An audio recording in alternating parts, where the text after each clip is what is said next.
Welcome to episode 96 of Geeks Who Like Sports. As always, I'm Ray Carsillo in beautiful Los Angeles, California. Joined my best friend the entire world over in Philadelphia, Pennsylvania, Lee Elias. Lee, how you doing today, buddy? It's freaking freezing here, Mr. Bigglesworth. No, it's pretty cold though. It's been below freezing here for about a week. So we're in that kind of like the snow has frozen, so you can kind of walk on the snow. So I've really enjoyed watching my two dogs go outside. The big one kind of walks and breaks through, while the little one has every advantage with his light weight that he can just walk on it, and he just kind of walks by her as she kind of fumbles through the snow, which is usually the opposite of what happens. So I enjoy those little moments of life, Ray, where the little guy gets the good big girl and wins. Don't know where I'm going with that, but it's cold. It's the winter, and I'm here too.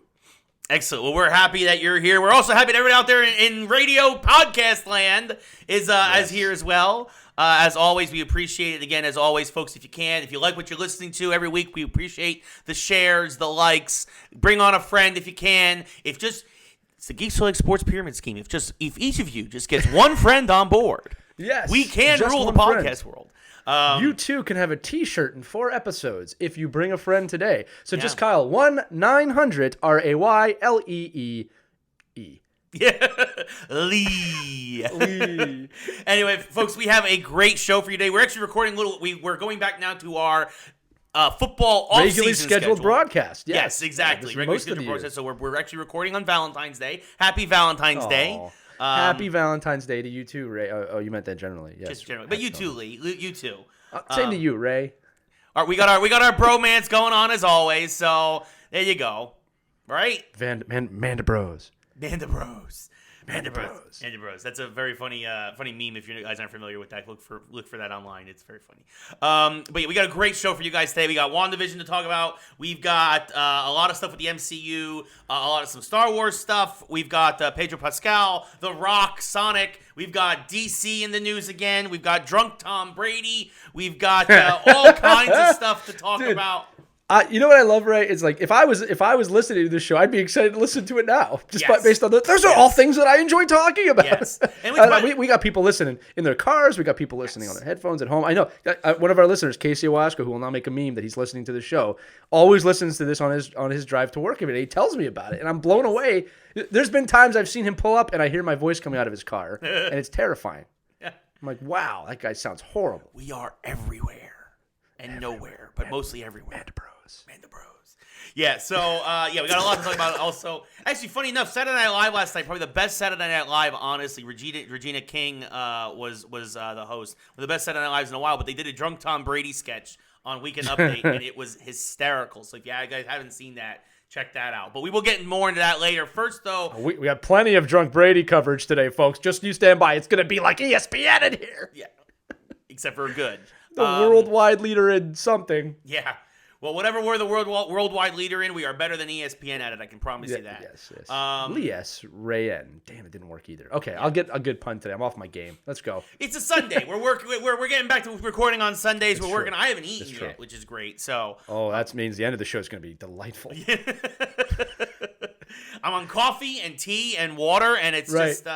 All right, Mashup. Lee, what do you want? See you next week. Have a good day. Goodbye. Yeah, so we'll see how it goes 2 hours from now. But WandaVision, folks, another great episode. Huge news coming out of there. First off, let's kick off the big news, which is that they announced that the last 3 episodes all will be about an hour long. That is a huge deal. It makes a lot of sense. I've, of course, been saying should have been an hour show since the beginning, but you have been saying that. Yeah. Now it's there. It's the last 3 episodes. It means there's going to be a lot of action, probably a lot of big cameos. And this week, I mean, it means the third act is really going to be rising action and a huge climax. It's a 3-hour movie. Yeah. Exactly. And again, these shows are basically trilogies if you think about them. Mm-hmm. They're trilogies in 8 or 9 episodes. That's what Mandalorian did. That's what this is, and this is the third movie of the trilogy. The question is, it will be Revenge of the Sith or Rise of Skywalker or neither. Let's hope Return of the Jedi. Thank you for saving that. That's correct. Yes. So that means Teddy Bear Parade is coming. Teddy Bear Parade will come when the bubble bursts and all the kids can be freed again for the children. Flourish for the children. Yes, for the children. Wait a minute, Ray. Look at this. What? Wow. I got a little Vision and a little. Look at this. And you know what the nice part is about these two? For those of you listening, I have a Vision and a Scarlet Witch little action figure, and they go together. And it's Valentine's Day. Where'd you get those? McDonald's?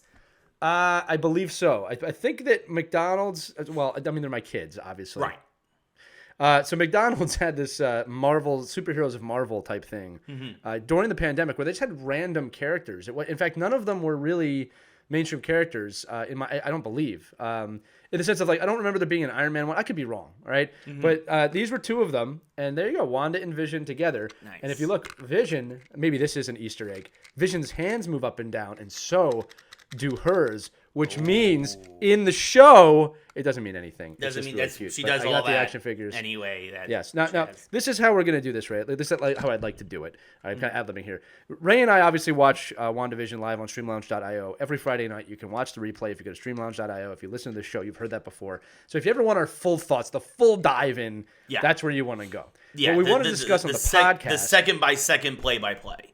Right. And on the podcast, for me, it's more like, what are like the 3 questions now that we got answered and that we need answered, right? Yeah. So, when we look at this episode, there's some questions that were answered, and then there's 3 questions that weren't answered. Now I think that this episode specifically wasn't really hiding too many Easter eggs. Like, the question that we got answered was that, like, obviously we've seen the costumes from the original time period, that something is going on. I think it's pretty clear now that Wanda is not completely in control of what's happening, right? We know that. These are the 3 big questions I got out of this episode. So obviously, spoiler alert if you haven't seen it.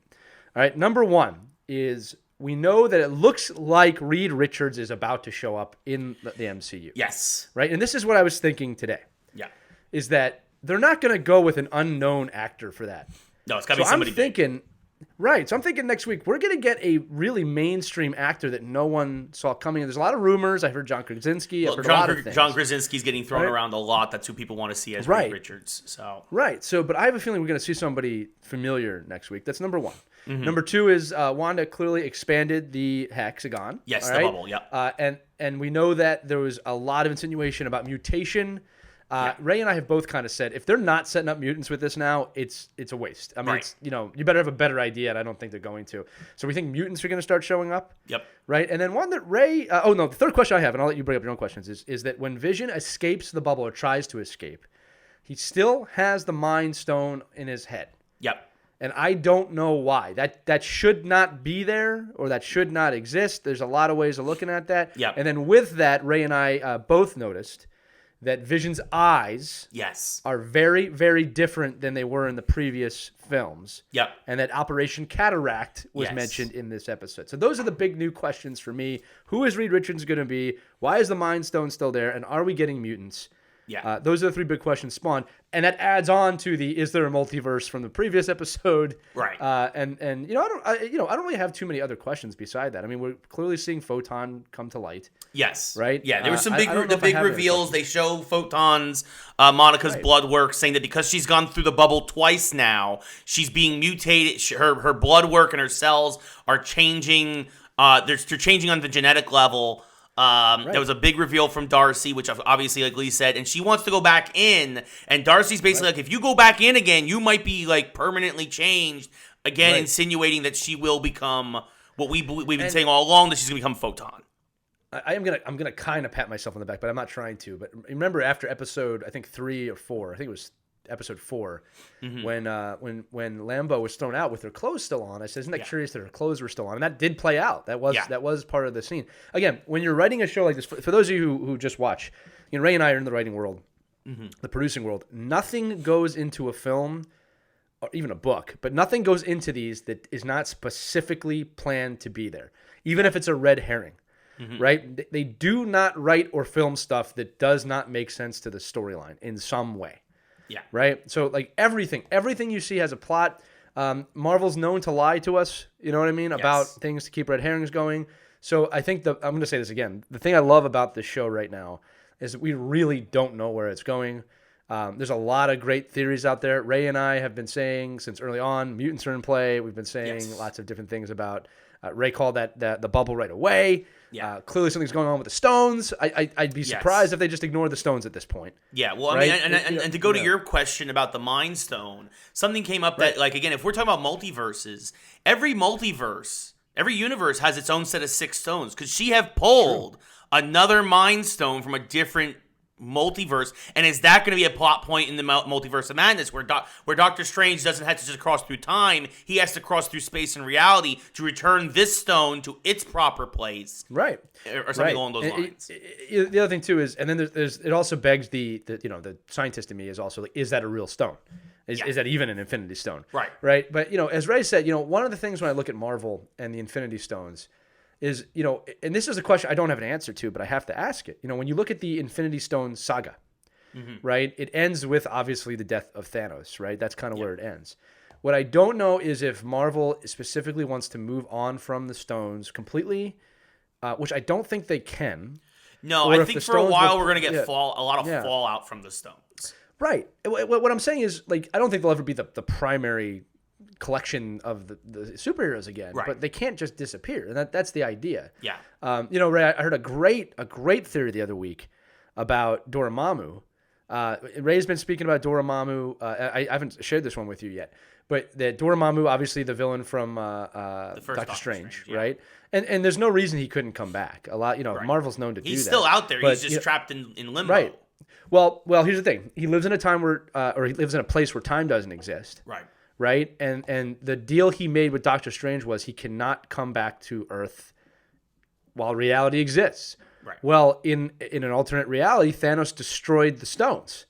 So that would actually give him the door to come back.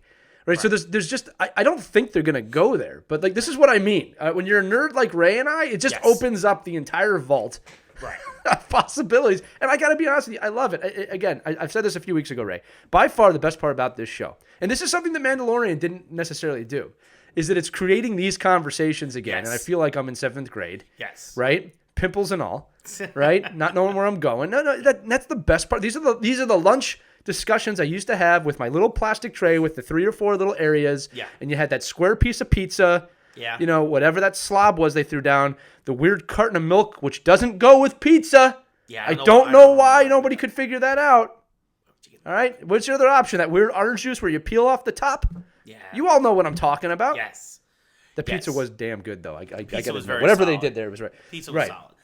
But yeah, there's a lot that we could go into with this. There's a lot, and there's some other theories that I'm starting to get. We just don't know. I think a big thing was something we saw this week that was huge was we really saw on display Hayward's disdain for superheroes, for superpowered beings. He had some serious shade he threw at Monica, being like, maybe it's a good thing you weren't around when your mom died. Like, it was like whoa, like dude didn't pull any punches. And like at this point, like, if he's not a bad guy, that's like a wow misdirection by Marvel, because like at this point it really seems like he's one of the bad guys. We know he's been experimenting on Vision, and there's a couple theories now. There's 2 theories that I have that are prevalent now. It's a good one. The first is, and we've seen this a lot in the comics, is we know just because Ultron died in the film doesn't mean that Ultron's dead. Remember, Vision was supposed to be part of his body. He partially uploaded himself to Vision before the plug got pulled. Like, so those evil Avengers ruined it. Yes. Yeah, stupid Avengers. But did Hayward inadvertently unlock Ultron? Is that why the eyes are different? Is Hayward trying to bring out Ultron to try and bring about the end of the mutant kind, to bring out superheroes? Is Ultron controlling Hayward?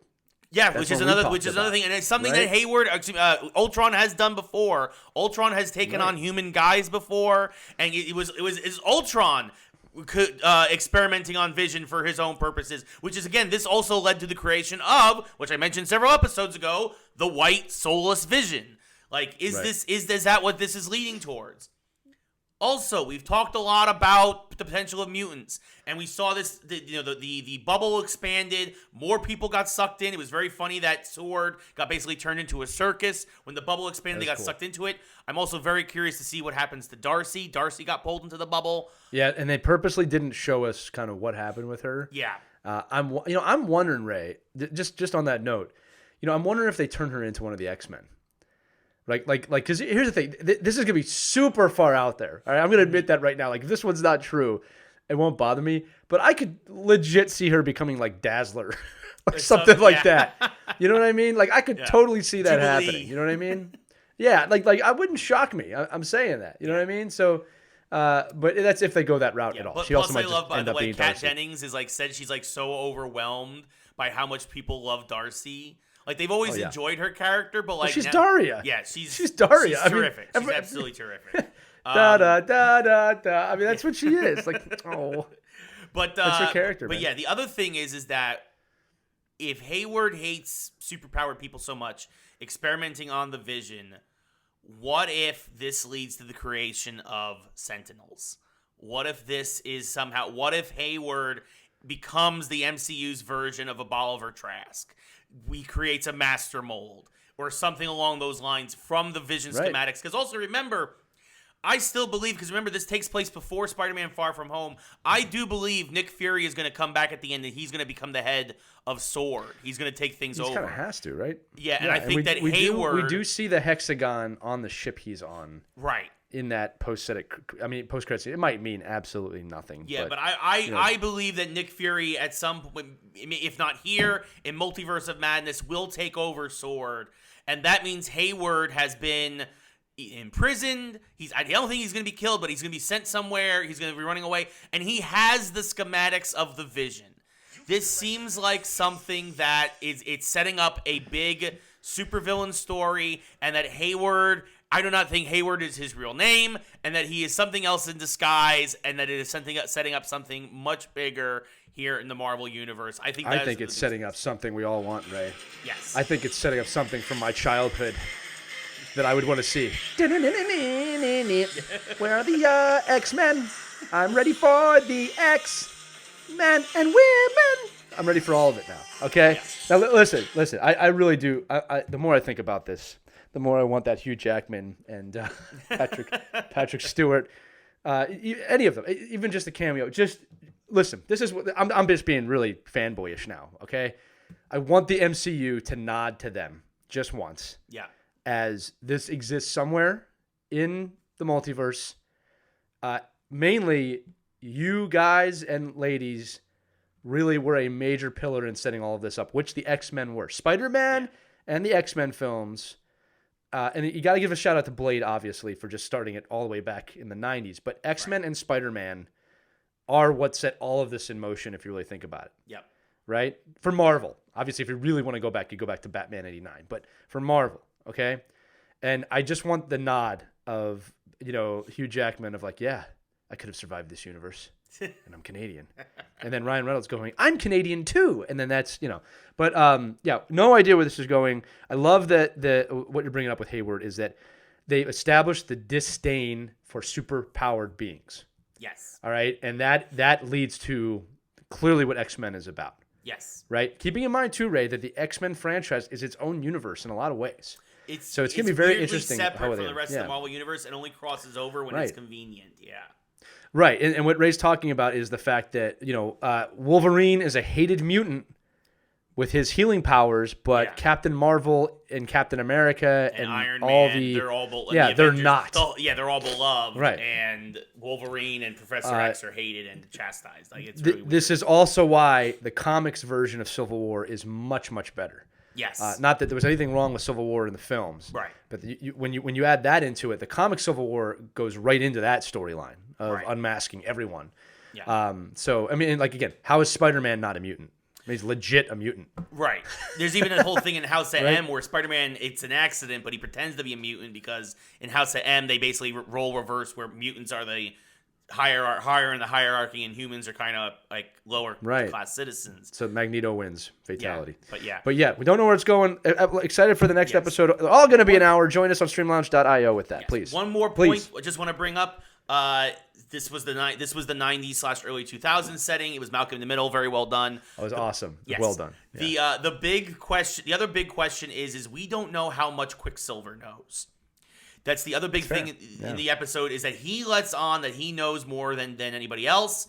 Other folks started to break character. We saw Herb kind of break character a little bit, and he's like, "You want to change that?"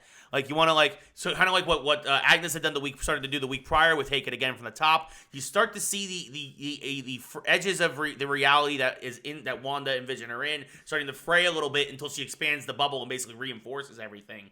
But you really see some really interesting things where Quicksilver knows more than he's letting on, but he has Aaron Taylor Johnson's memories, but he's clearly got a lot more of the personality. He's the Fox personality, Quicksilver. It's this weird, something's going on there. Weird meshing. Is that Wanda projecting onto him and messing with his head? Is that some kind of a bleeding effect? It's someone else's. I gotta say, it's someone else's messing with this reality. I've said this before. I think the hexagon might exist to keep someone in, not necessarily keep other people out. Yes. The other thing we didn't talk about is Agnes heading towards the border, getting stuck, and then she finds Vision. We find out Vision has no idea of his past. Yeah, you know what I mean. Like so obviously she was heading for the border, right? Yeah. That's the only direction she was going in. It wasn't accidental. Yeah. So we'll see. And then again, we don't know what Operation Cataract means too much, but we do know, again, every episode ends with the camera kind of going into Vision's eye in the credits. Yeah. So and we said it. That's not by mistake, right? Here's the other thing, Ray, real quick. A couple other things we talked about, and then we got to move on. Yes. One is that Ray and I are not convinced. You got to take this and kind of run with it. Ray and I are not convinced that the last week on WandaVision is not part of the actual show. Meaning that might not actually be a recap. That might actually be part of what. Yeah, especially because now 2 weeks in a row. The week prior it was a different line. This week we got footage from Age of Ultron specifically where we see Aaron Taylor Johnson's Quicksilver die. Right, and that was not last week on WandaVision. Right. Exactly. So, and then the other thing is that, and again, I don't think this is a mistake. When you're done with the episode, I've noticed this since week 1, but I didn't want to say too much about it till now, because now it makes sense. After each episode, Disney Plus throws you to Age of Ultron. Yeah. Purposely, every time. Yep. It doesn't throw you to, Endgame or Infinity War or anything else. It just keeps throwing you to Age of Ultron. Yes. And they choose where you go, and they could have chosen any Marvel. Now, the simple answer is, this is where Wanda and Vision were born, and that's where you would go if you want to learn more. But maybe that's it. Maybe there's more to it. Right. I don't know. That's what I love about it. They keep us guessing. I just, I don't know how those, can you imagine walking around as a Marvel exec knowing everything? Like what happens? Not being able to talk about it? You don't get to know. Now, they're probably fine. Like, guess what? You want to know what happens in WandaVision? I do. I bet you do. Yeah. All right. We got so much more to talk about. Yeah, but no, and speaking of the Marvel Universe, we mentioned Spider-Man a couple of times. Tom Holland is known for being the worst liar in Hollywood and oftentimes spoils a lot of stuff. And it was kind of weird this week when he purposely came out and specifically said, I promise you, Tobey Maguire and Andrew Garfield are not in the next Spider-Man movie. I swear. That makes all of us think they are in the next Spider-Man movie. Right. Well, it's like, why would you come out of your way to say that? Yeah. And it's like, okay, you get our hopes up. You had 6 months to get us now, like, not thinking that. Yeah. Right? And then, like, the same week you said that, there was a rumor that what's his name was spotted on set playing Green Goblin. Yeah, William Dafoe. William Dafoe, that was like William Dafoe's on set. I'm like, okay. I mean, I'm sure there might be a twist to his lie. That's like a coincidence. Right. I think he's lying. If that's the direction they're going in. I mean, maybe that movie has nothing to do with it. Or maybe this happens in Multiverse of Madness. Like that that would be a way Tom Holland would lie. Yeah, exactly. Is that this happens in another movie. Technicality. He gets off on a technicality. Right. Right. Yeah, so it'll be interesting. Tom Holland. Yeah, we think Tom, you're a bad liar. You're a great actor. You're a bad liar. Ray. What's weird is when I worked in Manhattan, I used to walk down Broadway to get to work every day, which is a fun little walk. You get I remember Monty Python was there. Yes. A lot of great musicals were there at that time. Right, and this was a great time in New York City to be there. Kind of recovered from 9/11, starting to thrive again. It was a fun time to work in New York, and I used to walk by every day Billy Elliot. Right, and I remember seeing this poster of Billy Elliot jumping in the air, right? And for those who don't know, Tom Holland was Billy Elliot. Yeah. So I probably was walking by this dude every single day, not knowing he was going to be Spider-Man in a few years. It's funny the way things work. By the way, in New York, both things in New York. Spider-Man. Right? Spider-Man. Yeah, no, exactly. Spider-Man. Yeah. Spider-Man. You do that. Spider-Man. Spider-Man. Over. Spider-Man. Spider-Man. Sorry, my high. I heard my voice last week, and my high register has suddenly disappeared on me. Spider-Man. Spider-Man. There we go. That's the meme from YouTube. I will fill in for you this week anytime you need to do that. Okay. Which means we will not be doing that. Yes, no, we're done. So moving on now. We mentioned also Mandalorian before, again, how very different these two shows are in terms of this is the slow burn. Mandalorian was, again, every episode felt like a complete episode, and then the overarching thing was pushed forward. But unfortunately, Mandalorian's back in the news for a lot of bad reasons, specifically, and we need to talk about it. We need to bring this up. A lot of folks were asking. Yeah, a lot of folks were asking me and Lee our opinions separately this week. Ray, before you jump into it, I do want to say this. I do appreciate. I was actually surprised how many people reached out to me when this happened and asked, "What do you think? What do you think?" And I kept kind of saying, "Well, why do you want my opinion?" And someone said, "Well, you're the authority on Star Wars," and I was like, "Oh my goodness, it happened! You hear that, Janet? You hear that, wife? I'm an authority on Star Wars. You getting paid for it yet? Shut up. We're working on it. We're working on it." But yeah, so this week, Gina Carano was fired by Lucasfilm and Disney because she said some things that were stupid. She said some stupid things, bottom line. She compared, not get too deep into it, but she compared Republicans and how certain Republicans are now treated, especially here in Hollywood. She compared that to being like being the Jews right before the Holocaust, or 1930s Germany. And that is a super false equivalency.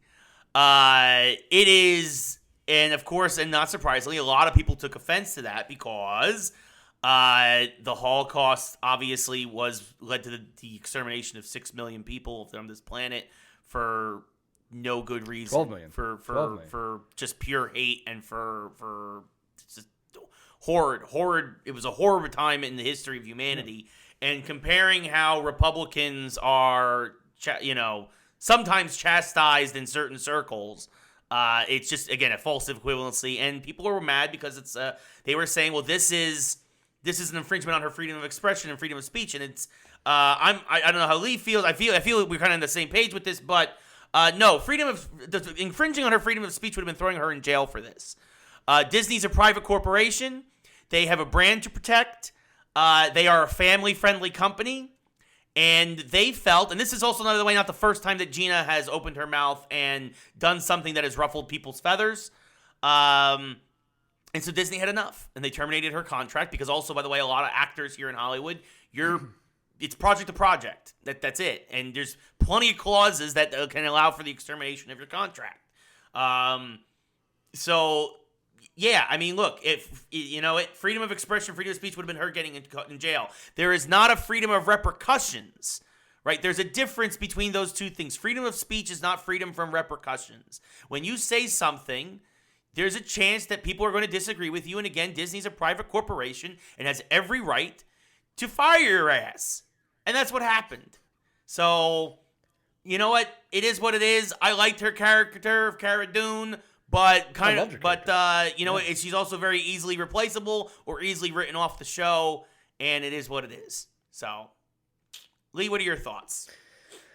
Ray, there's levels to this. And unfortunately, this is another example of something that people are taking, not you, but people are taking a black and white approach to. Yeah. When it's very gray. And I'll explain what I mean by that. Number one, first and foremost, we should not in any way on either side of the aisle at any point be comparing America to Nazi Germany.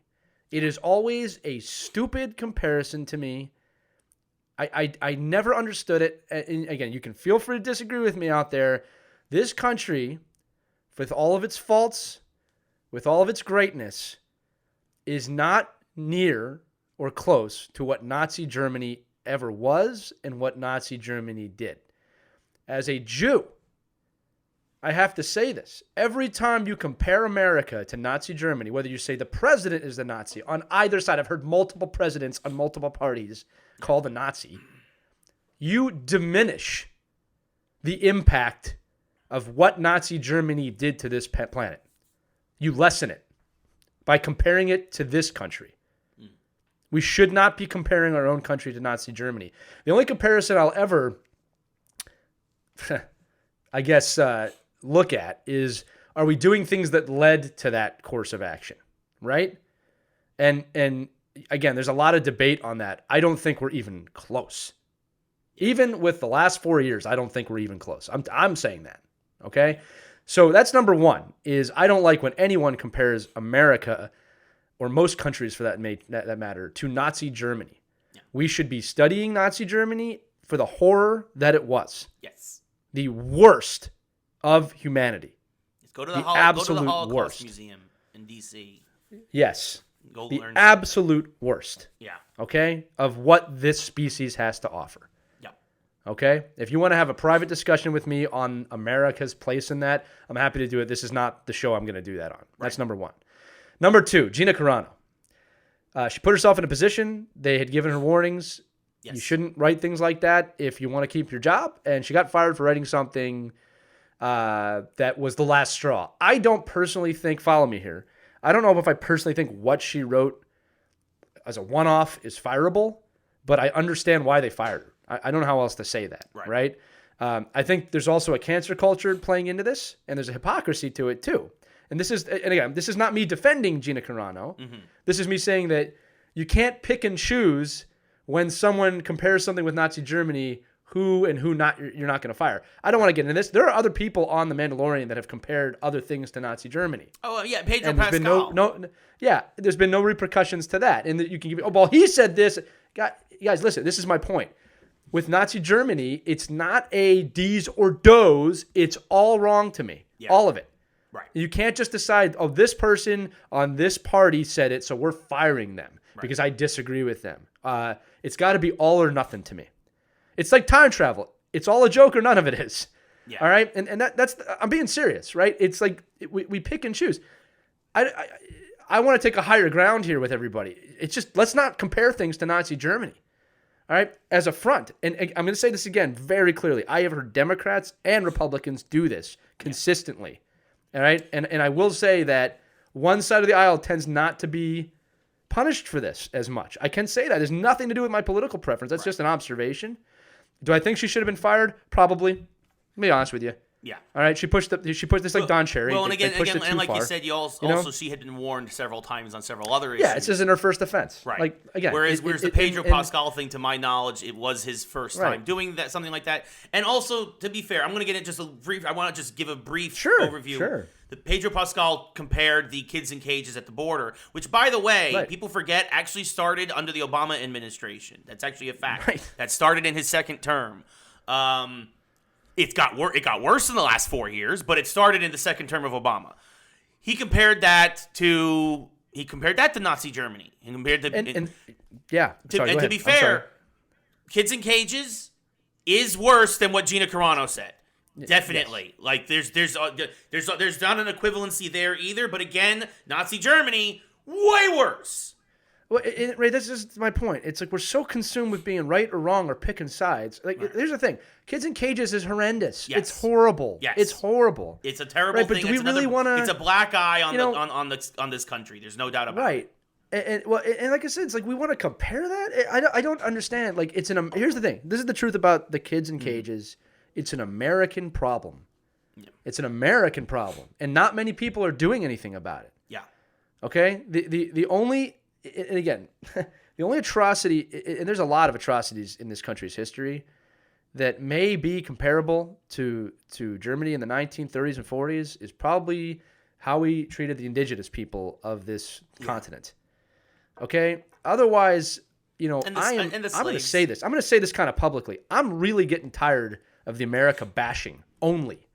I'm not saying there's not a place for it, but there's a lot of good damn things about this country, a lot, that we're taking for granted, and I'm tired of it. You cannot just look at one side and that's it. You have to find the balance between the two. As you just said, Ray, in Nazi Germany, Gina Carano would have been arrested and killed for what she said. Yeah. All right? That's, as you said, that's not having the freedom of speech. Right. Right. Okay? No, I agree. Yeah. We're not looking at these things with a sense of balance. Yeah. or a sense of really the historical gravity of a situation. Again, I'm going to say this one more time too. When you compare things in this country to Nazi Germany, to the Holocaust, you diminish the impact of the Holocaust on the world. You lighten it. You lighten the load of what happened there. And I, for obvious reasons, have a problem with that. Yeah.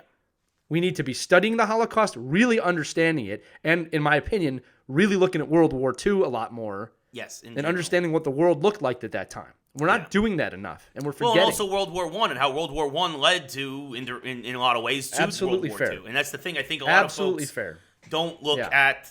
I don't think people don't know history anymore, and that's really the sad thing. Is people they nitpick and they take elements from history when it's convenient, without very oftentimes giving the context of a lot of history. And, you know, here's a fair statement too, Ray. You can tell me if you disagree with this. I'm not. You know.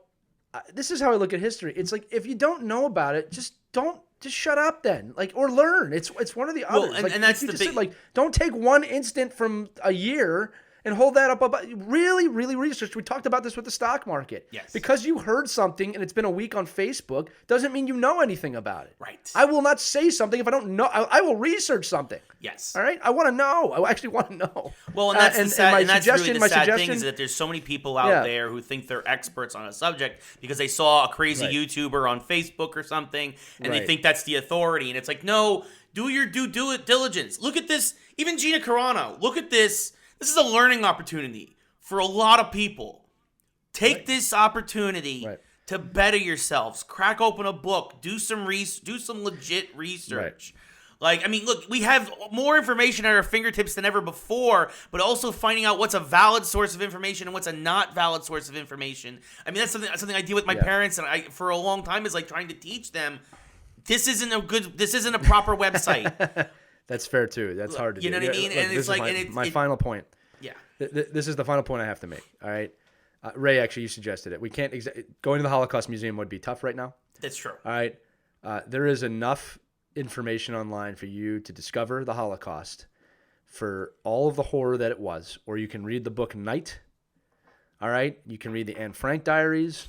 If you're not willing to dive into that, which I will be honest with you, is not an easy subject to dive into. No, that's very true. I respectfully ask that you do not share too much of an opinion about comparisons or about the Holocaust. There are people that think it didn't happen out there.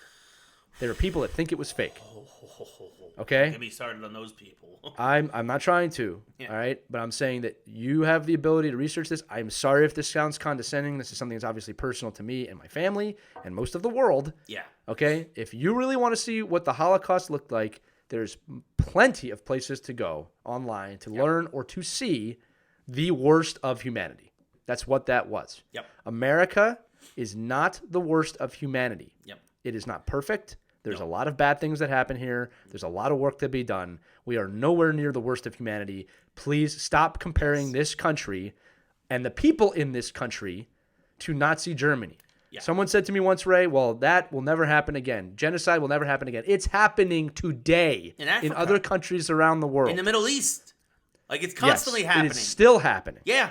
It's constantly happening. Like, I remember someone said that to me. Oh, that'll never happen again. It happens today. Yeah. And if you learn about it, educate yourself on it. I'm sorry, again, we're getting kind of preachy now. Yeah, no, I'll admit we're both on a soapbox. We'll understand. But yes, that's where we're at with that. Yes, I believe Gina Carano crossed the line. She got another job right away. The Daily Wire, Ben Shapiro hired her. She's going to star in one of their movies. Yeah, good for them. Right, so she lives on to be in conservative films now, which whatever. It is what it is. Yeah. People, it's a job. All right, but like again, we're comparing the Holocaust to Disney. Wow. Yeah. Unbelievable. Hi everybody, it's me, Mickey Mouse. Yeah. Oh man, I hurt my voice. I can't do my Mickey Mouse laugh. I can't do my Mickey Mouse laugh. Ray, what's up next? You got any big movie stars for me? So we mentioned, Pedro Pascal and his comments from a few years ago. He actually got cast in a big thing on HBO. Him and Bella Ramsey will be starring as Joel and Ellie in The Last of Us. Yeah. One of my favorite properties. No, I hope Pedro Pascal loves Sean Bean. Because he's about to join him. I won't spoil anything. Yeah, it doesn't end well for Joel. in the whole grand scheme of I mean, things. I don't know if they'll. Awesome. I don't know if they'll. I don't know how they'll change it. I don't know if it'll be. Yeah, I bet you $20 they change that scene. By the way, Yeah. but if somehow you haven't seen what happens in The Last of Us 2, I won't spoil it. But most of you know what I'm talking about. I bet you $20 they don't go through it. No, you're not with your main star. I would be genuine. I'm actually curious to see. I think they're going to change a lot in this to try and obviously make it a long going series, right? Like I don't see this being. I don't see this being a one season thing. Oh, I think they're trying to replace Walking Dead. That's what I think they're going to try and do. And yeah. Like, what are you going to do, though, Ray, when, someone's approaching Joel with a golf club and it's like, revenge. And he goes, that's my line. It's and all of a sudden, like, Mando flies in and saves him. I am the Mandalorian. Or IG-11, this is not proper. Yeah. Anyway, sorry. I love those crossover self-destruct sequence initiated. Yeah, right. I'm a detonator. Oh, man. Yeah, anyway, more zombie films coming. Pedro Pascal's getting casted in everything. Yes. And, yes, he's been in Shark Boy and Lava Girl 2. He's been in Wonder Woman. He is the Mandalorian, and now he's a zombie hunter. Oh, wait, we can't call him zombie. Now he's a dad. Yeah, he's a father figure that hunts the clickers. I believe they're called the clickers in The Last of Us. Oh, yeah, because you can't call zombies in a zombie film. Yeah, no. Well, it's a series, but yeah, we'll see what happens. But other big series coming to TV soon. One that I'm super excited for, and I know you are too, Lee. I'm really excited for this. Young Rock, kind of giving a look back at the Rock's more formative years. Again, I don't know how many seasons this will be. I don't know if it's gonna be like a mini series kind of thing. Yeah, it's. I mean, like they've already teased that it's gonna go through 3 periods of his life. Right. Pretty much when he was like 7 to 10, some age in there. Right. And then kind of start of college and then after college. Yeah. I've noticed that there was like one of him 16 and then him around 20. So it's gonna probably end around him in the WWE. Yeah, probably breaking through as Rocky Maivia or whatever. Yeah, I would not be surprised if this is just a one series show, unless he's got that many stories. Yeah, I don't know. But I'm really looking forward to. Look, Ray will tell you this, and this is, I'm actually starting to wear this as a badge of honor. I have been a fan of The Rock for a long time. I was a fan of The Rock when he was Rocky Maivia, right around when he joined the Nation of Domination. Yeah, that's his full arc. All right, and Ray will tell you this. I was a Rock fan when he was bad. I was a Rock fan when he was good. Yes. I never strayed away from The Rock. I'm a huge Dwayne Johnson DJ fan now. Yeah. Humongous. I mean, this man is an inspiration to me. He's an inspiration to a lot of people. Yeah. And his production studio, $7 Productions, has done a really good job of making really wholesome content. Yeah. As he tries to spread his message of really just great stuff. Yeah. Right. Just so I think love, the show's inclusivity, like positivity, like right. Yeah. Right. I would vote for this man for president potentially in the future. And I'm not really joking when I say that, barring we see how that process goes. Yeah. But yeah, right? no, I President Camacho. Yeah. Anyway, I would do that. But I love The Rock. I'm actually looking forward to this show. I don't typically watch sitcoms like this, if you know what I mean. Yeah. So I'm looking forward to it. Yeah, it's a bit of a throwback in that regard too. You don't get a lot of these kinds of shows anymore on television. Everything's very serialized now. But this will be good. They also cast comedian Adam Ray as Vince McMahon. I don't know who's playing him, but the dude that play Rocky Johnson, The Rock's dad, looks just like him. Yeah, he does. Like, he looks a lot like him. Yeah, like it's his freaky. mom looks like his mom too. Yeah, I mean they did a really good job with that, and then also obviously you've got the Wild Samoans like from that who are his uncles. Like you've got like a whole gamut of wrestlers and whatnot being cast. They just cast Macho Man. I don't know who it was, right. but it's gonna be the Andre the Giant guy looks great. Can still do that one. Oh yeah, the cream of the crop rises to the top. Here's a question for you, right? Hogan, right? What do you? This is a long shot, but what do you think the odds are? Chris Hemsworth comes in as Hogan because he's playing Hogan in the movie in a film. Yeah. And the thing is, like, it sounds kind of crazy, but I'm like, The Rock could probably pull that off. Just for an episode or something. Yeah, I think that'd be crazy. Right. That would be pretty cool. Star power, as you would say. But I wouldn't be surprised if Hogan plays Hogan, to be honest with you. So it tries to, and then be like, give me that de-aging stuff, brother. Right. Well, and again, listen, I don't know how much Hogan. With Rocky Maivia, Hogan wasn't really there till later on when the WCW merged with the WWF at the time. Right. So it'd be Hollywood Hogan. Yeah. And I don't know how much run-ins he had with Hogan in his younger years. 'Cause, I mean, Hogan wasn't really around there till probably the end of his younger years while he was in college and stuff. So it'll be interesting. It'll be interesting. Yeah, well, I mean, probably when he was a teen, right? Because Hogan really broke out in the scene in the early to mid '80s. Right. So his father was in the '70s. I was going to say, like, his dad was on his way out when Hogan was on his way in. So there might not have been a lot of crossover. So, yeah, so there you go. But, so there you go. Moving on from television now. Speaking of movie stars, I love this. They said in the most original sequel title of all time, Sonic the Hedgehog 2, when they announced it this week. No surprise, we knew it was coming. The movie did gangbusters when it came out. It was a it's easily probably the best video game film we've ever had. Very true to the source material. Sonic 2, the 2 is with the Tails. We know Tails is going to be a big part. That was the Easter egg at the end of the first movie. Just like the game, too. That's another nod to the game. Exactly. That's coming out on my birthday, April 8th, 2022. Alongside, funny enough, it's going against Into the Spider-Verse.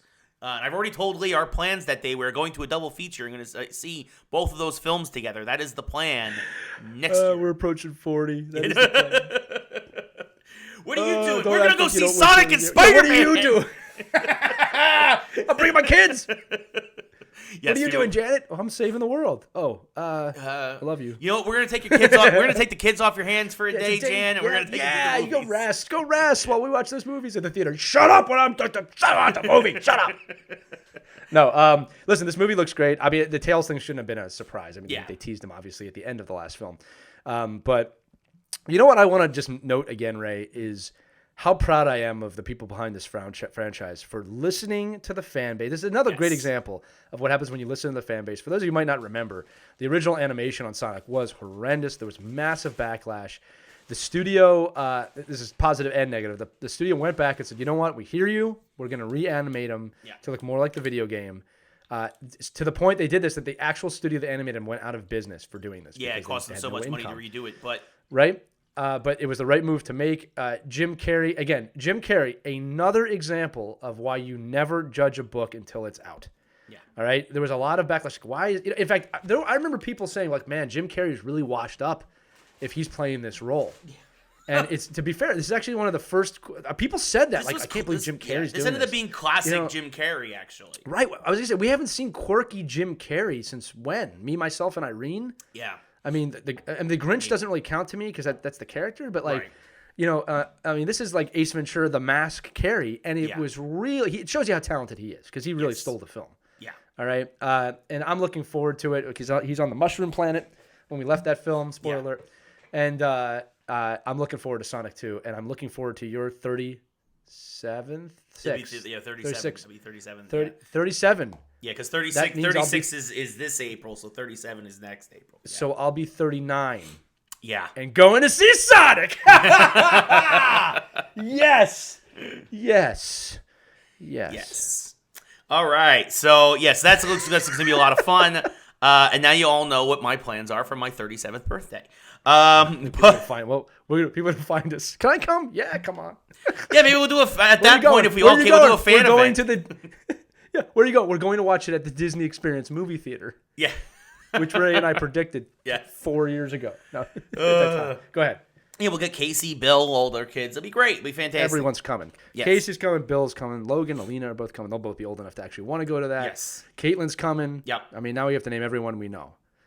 Randall, you got to come. You got to come wherever you are. You're going to come. From Florida. You know what I'm talking about. All right. We'll and then insert your name here if I forgot to mention your name. Yeah, you're all invited. We basically made the plans public now. The first major post-pandemic Geeks Who Like Sports get-together will be my 37th birthday at the movie theater. Yeah. If there's still a movie theater. Anyway. Oh, no.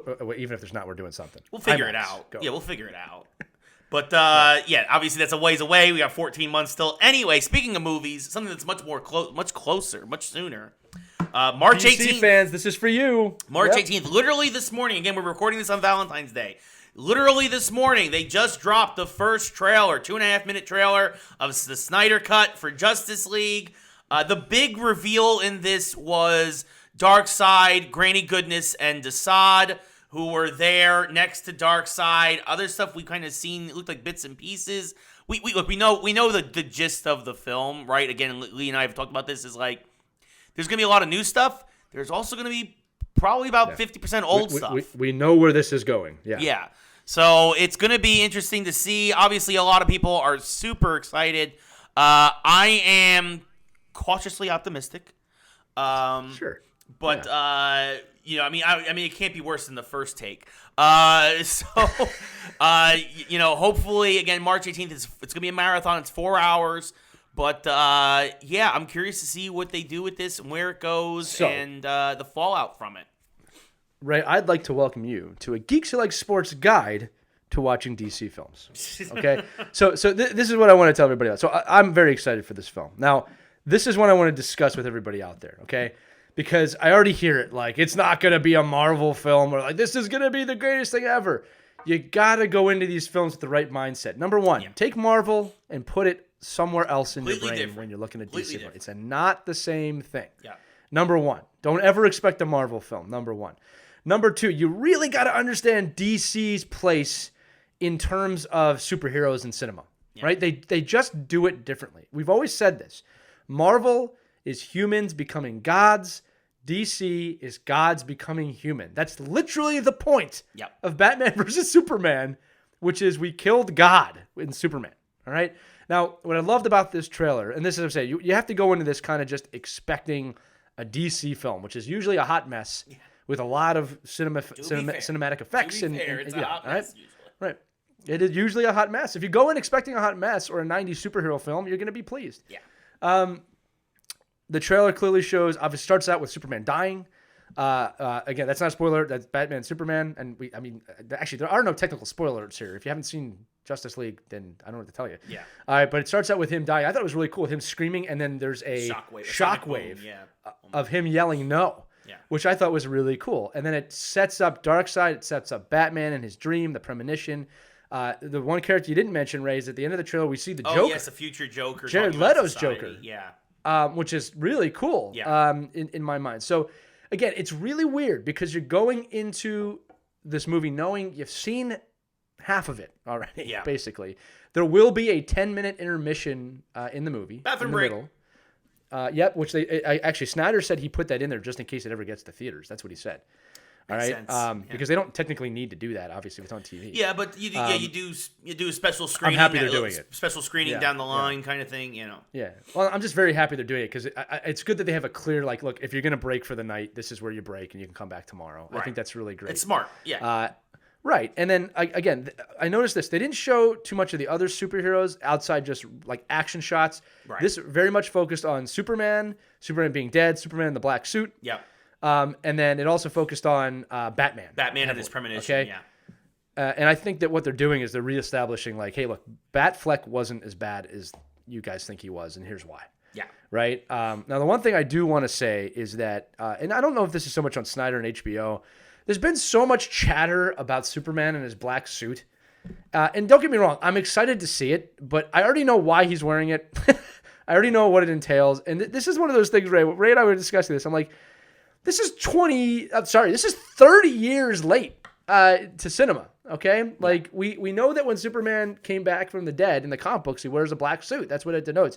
I was joking with Ray. It would have been better to surprise me with the blue Electro suit, all right? Which, if you don't know what that is, look it up. There were once two Supermen. That it was a really, really weird, confusing time for DC where they split Superman in half.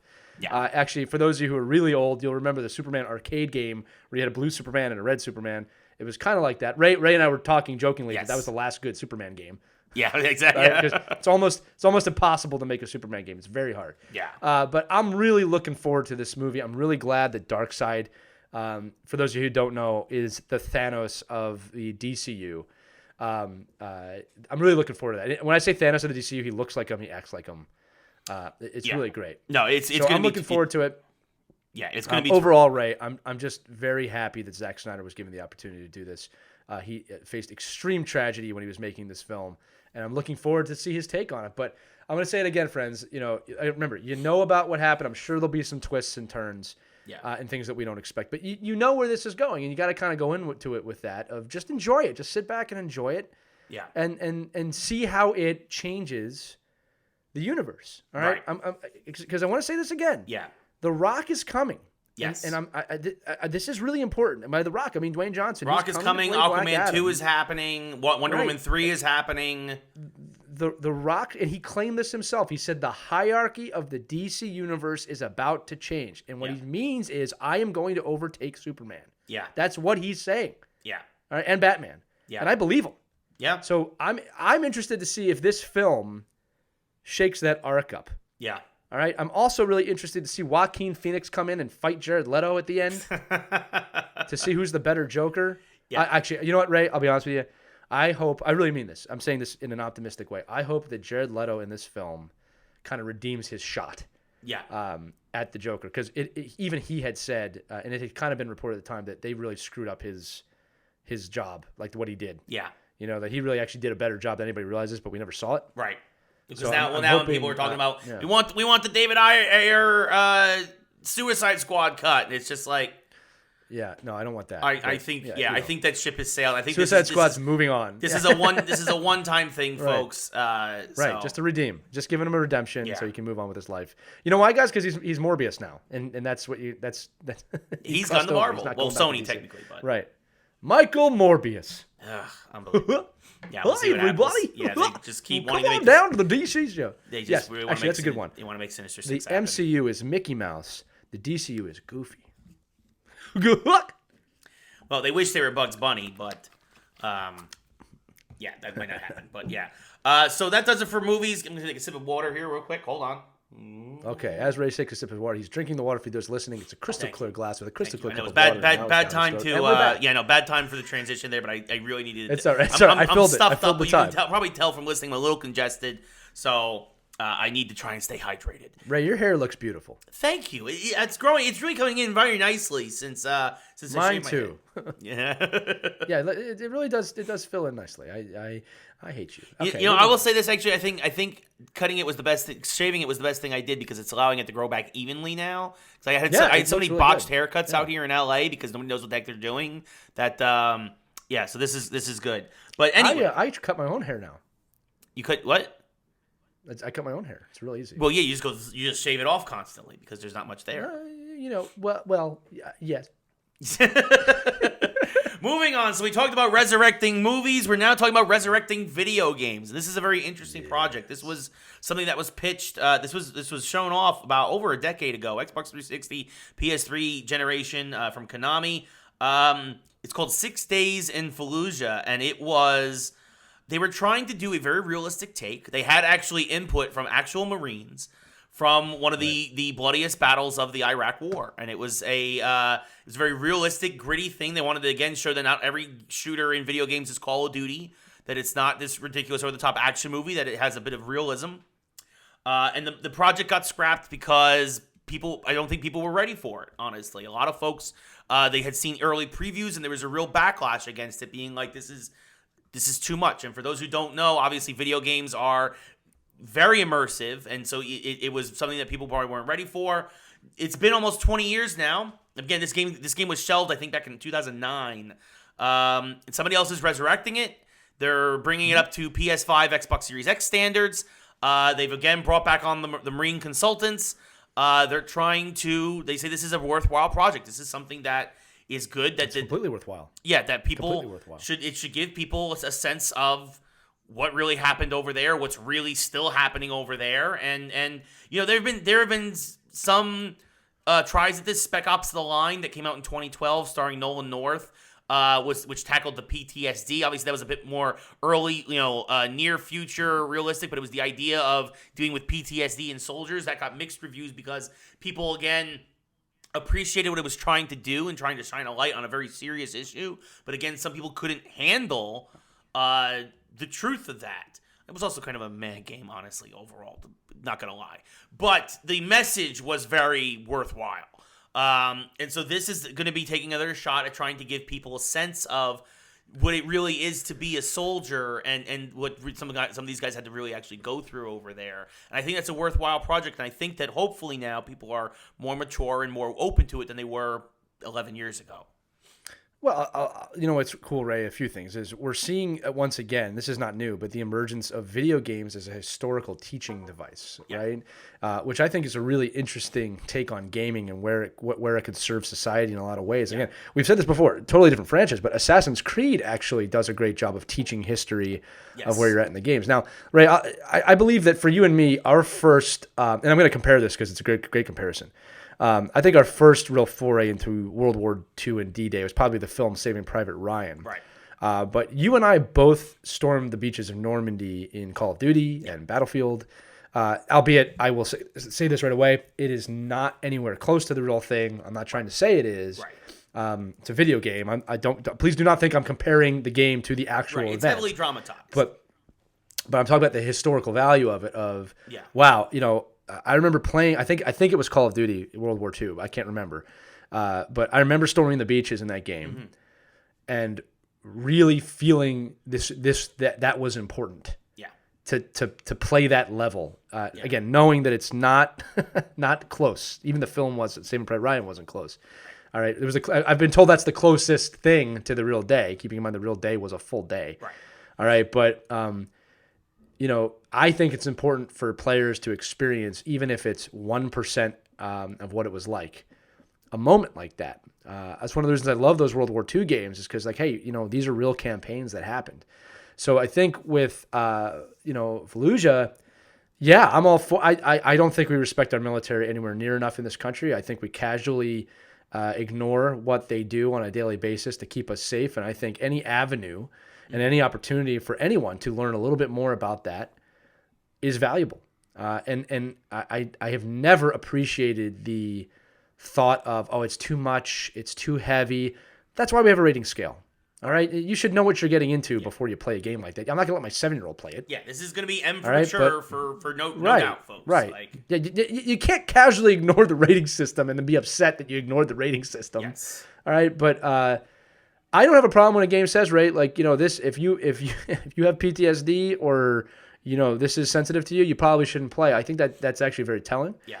And I think the more we can give people the opportunity to experience, even on the most minute level, what these men and women go through is a good thing. Yeah.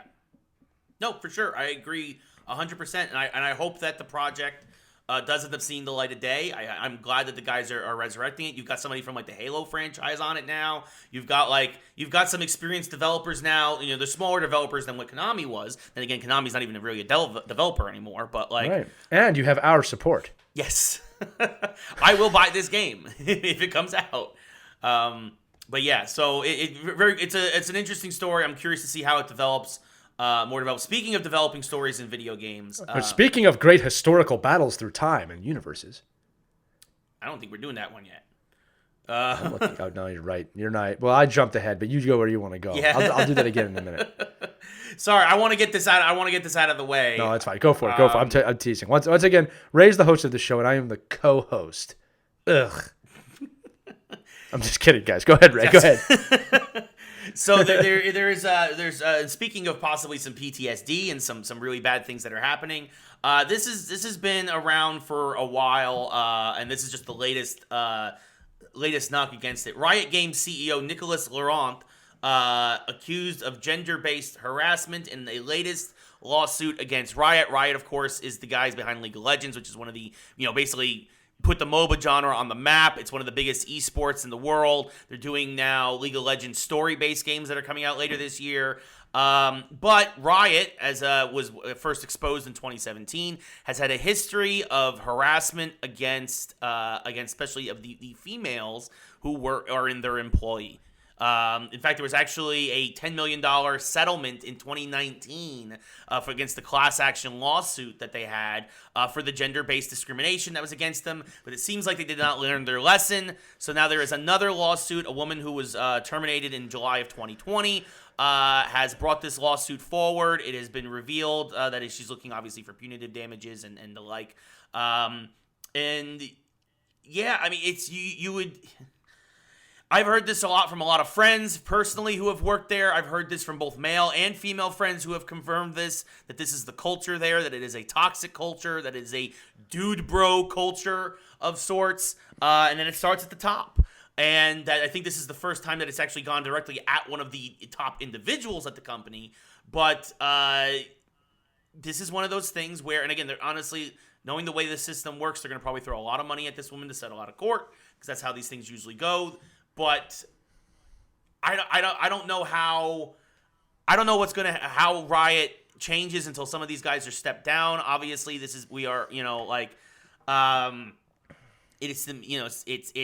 disgusting. It's terrible. I don't know how else to say it, but that there's a long chain of evidence from many women and men, again, who have said that this is the culture there and that it is not frowned upon and that it is even encouraged, it seems like, by the CEO, and it's disgusting and terrible. And I hope that everybody who works for Riot gets what they deserve. Ray, I was talking to our producer Caitlin earlier today. And it's funny because, I'm always trying to be better. I'm always trying to do things just to be more balanced, be better. That's my Zen thing. You know that. Mm-hmm. And one of the things I was talking to her about was, I thought about when I was a kid and in sports, or younger and in sports. And I said this, and I have no problem talking about this publicly, which this is. I said to her, I look back now and I think about how often I'd say something like, don't play like a girl. Don't be a woman, when I was playing sports. Yeah. You know what I mean? Among other things like that. And what I said to her today was that, it's funny. I didn't even think twice about what that must have felt like to a woman back then. Yeah. Right?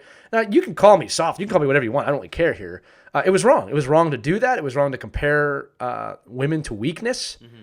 Right? I can't imagine how that must have made women feel. In fact, I'm surprised that we were allowed to do that for so long, to be honest with you. And what I'm thankful for now is the awareness that I did this. I don't hide that I used to do that. I used to do that all the time. I think we all used to do it. It's part of the culture, right? Unfortunately. And exactly. Thank you. Actually, that's exactly what my point was going to be. Is that we need to start ridding this from our culture. It's not correct. It does not set a good example for women. I am not going to sit up here and be like, I've always said it right. Now, I've always respected women, and I was not innocent of doing stuff like that. Yeah.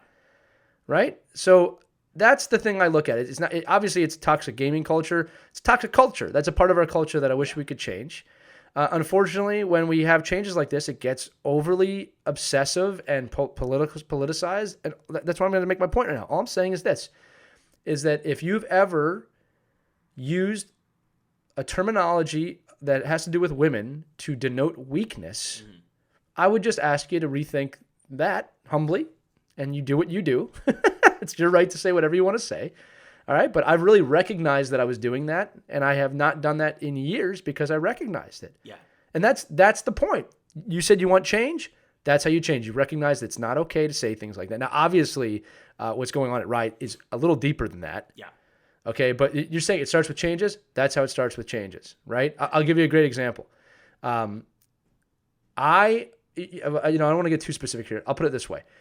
We have a African-American, Indian-American woman as the vice president.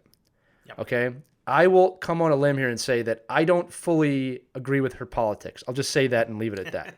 I absolutely had my children watch the inauguration because it is a historic moment for the country that a woman, an African-American, and an Indian-American, as a female, has the second highest office in our country. Yep. That is what makes America great, by the way.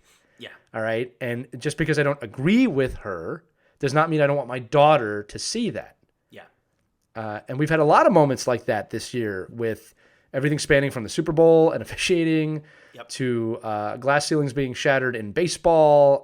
So again, I'm sorry, I'm not trying to get long-winded here, Ray. I'm just saying I think that's how change starts. There needs to be a respect for women that hasn't been there. I think men need to wake up to the fact that this is not a weakness. Women are not weak. They're actually incredibly strong.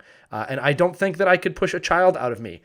All right? I've seen it happen, and I'm being honest with you. I don't think I could do it. Yep. And it's humbling, and it was the first time in my life I ever kept my mouth shut, ever. The end. That's saying something, folks. The magic of childbirth. Speak. The magic of childbirth. I did not speak watching my wife do that. I had nothing to add to that situation. Yes. All right? I was just humbled by it. And every time I'm in pain, I go, I know my foot hurts. I know you gave birth to the child. I'm sorry. It's not a 10 on a 10 scale. It's like a 3, but it hurts. Like that's the conversations that I have. Oh goodness! But yeah, I no, get a like lot you of said- these looks like you said, it's part of the culture. It needs to be. It needs to be eradicated. And it's honestly, and in gaming culture, it's been Eradicated, around yes. for too long. It's been around for too long. It's been. Yeah, and there's probably obvious reasons for that. To be fair, Yes. Okay. Look, like, I mean, again, and also it gaming- stems from the yeah, same right. culture that was us with sports growing up, right? There's a lot of Totally, that there. totally. And for a long it's time, changing. video games were seen as a boy toy, right? Like, I mean, Right. it was. Like, I mean, even in my own household. It was marketed that way. It was totally marketed that No, way for too. sure. Again, it's changing. It's changing for the better. Yeah. These changes need to happen. Yes. To be fair, I haven't heard anyone fight any of these lawsuits. Like, oh, I can't believe they're doing. Like, no, it's wrong. This is, it's going to change. This is more now just for reporting the better. news, folks, because this is not. There's no politics here. Yeah. It's what the Oh, riot. no, we're culture, outing them. We're totally outing these guys, just like the Yes. news did, because it deserves to be outed. Exactly. The Stop treating them riot like crap. culture is toxic. The riot culture needs to change. Right. And again, this isn't the first time this has happened. Again, they settled a $10 million lawsuit for the exact same thing 2 years ago, Right. and they're still doing it. Like, I don't know. I mean, I guess if these guys don't mind burning $10 million a year on lawsuits, then I guess, sure. I guess you can start call people whatever the heck you want. What's going to happen is people are going to stop buying their games, and then they're going to really go under. Well, I mean, and that's the question though. Is that when will that happen? Because League of Legends is still one of the biggest games in the world.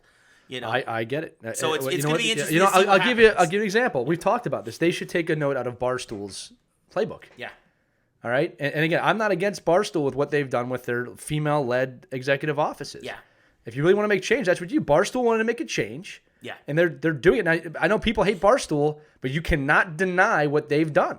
Right. You can't do it. Right? If you deny them what they've done, then what are we doing here? Let me know when we're going to transition, because I do have a great transition. I had to throw that out there, but keep going. No, I was going to say. let me I know. mean, yes. If you take the measures to, and like Lee said, we as individuals have learned and grown and apologized Yes, it's all about growth. and done better. The problem is that Riot hasn't done anything. It's still there. Ray, this is what I'll It's still say. a bad culture. Apologies are okay, but they can be empty. It's change. Yes. That is sure. what I have Yes. tried to do. Is I've tried to change the way I am. Right. To be better for other people. Right. That's real. That's a real apology, right? Yes. I don't even know if it needs apologies as much as change. Yeah, just Right? basically saying, like taking measures to do better, and that's the thing, and that's you saw that you see that with Barstool, and you know it's going to take time for people to get over how the culture used to be, Right. and But still change isn't. is possible here. That's so important. Remember, the change is possible here. Yes. And that is the beauty of it. Yes. That's another good thing you can be happy about in this country. Yeah. Let me know. I'm ready for this. All right, I'm gonna transition- try something. transition, Lee. Okay. All right. Right. So just so everybody knows, Ray has no idea how I'm going to do this. So Ray, I'm going to start. This is how much I believe in us. I'm going to give half the transition, and then you're going to finish it up. Okay. Okay? I know you're probably a little nervous about this, but trust me, I'm gonna pass you the ball. It's not gonna be like behind the back. It's gonna be like, hey Ray, not like Patrick Mahomes. I'm not gonna hit you in the face with it. Okay. All right? It's gonna be more like you're gonna be more like Gronk here, and I'm gonna be Brady. Okay. Okay? I know you hate that comparison, but I had to do it. I'm gonna be Eli, and your helmet's ready. Okay? There we go. Okay. All right, ready? Here we go. Here we go. Yeah, I was gonna say, but Speaking of Mahomes franchises- Mahomes probably wish he had a David Tyree around, right? And it was anyway. So Anything he would. Speaking of franchises that put women first. hey, let's go to The Legend of Zelda. It's the 35th anniversary of this week.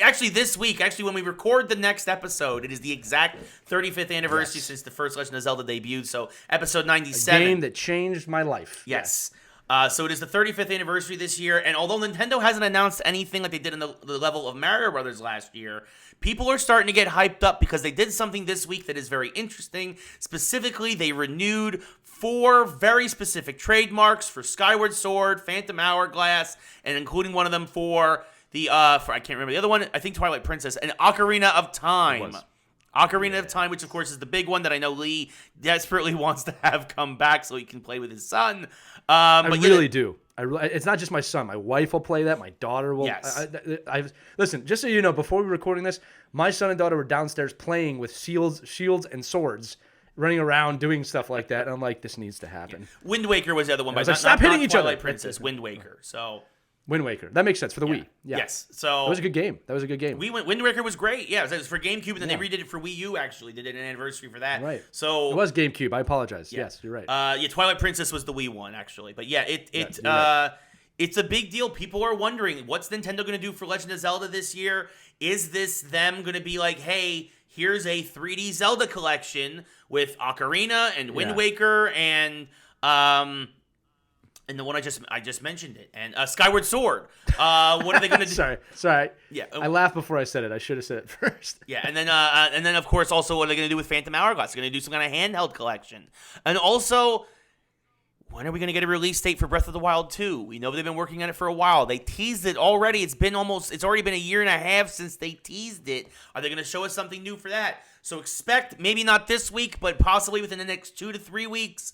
So hopefully some big Zelda news. We are waiting with bated breath. I know, Lee, you're excited, so. Well, here's the deal. I mean, it'd be insane not to emulate what they just did with Mario, which, by the way, was a massive success. Yeah. All right? Super Mario 3D All-Stars was a success. Yes. Super Mario 35 was a success. Yeah, the Game & Watch was a huge success. Yeah. Right. And now what I think what they're waiting for, Ray, if I had to guess, is that Super Mario 35 is still on.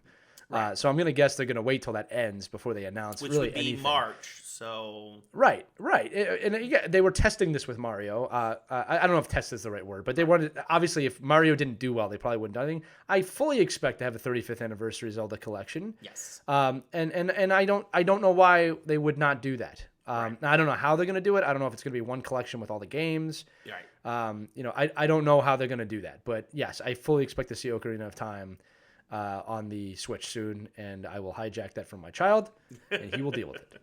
Yes. It's also funny enough, it's also the 35th anniversary of Metroid this year, and we are going to get nothing for that, guaranteed. Yeah, that's a shame. Yeah. Well, I wonder if they put that onto the online mode. What is that thing called on the Nintendo Switch Online? Oh yeah, the online services. Yeah. They should also might do with Metroid. Metroid Prime 4 is supposed to come out at some point.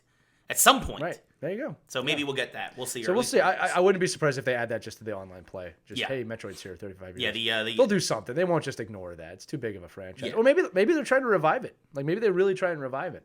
Yeah, Speaking of putting women first. Yeah, exactly. Metroid. Same as Iran. Let's go. But spoiler alerts.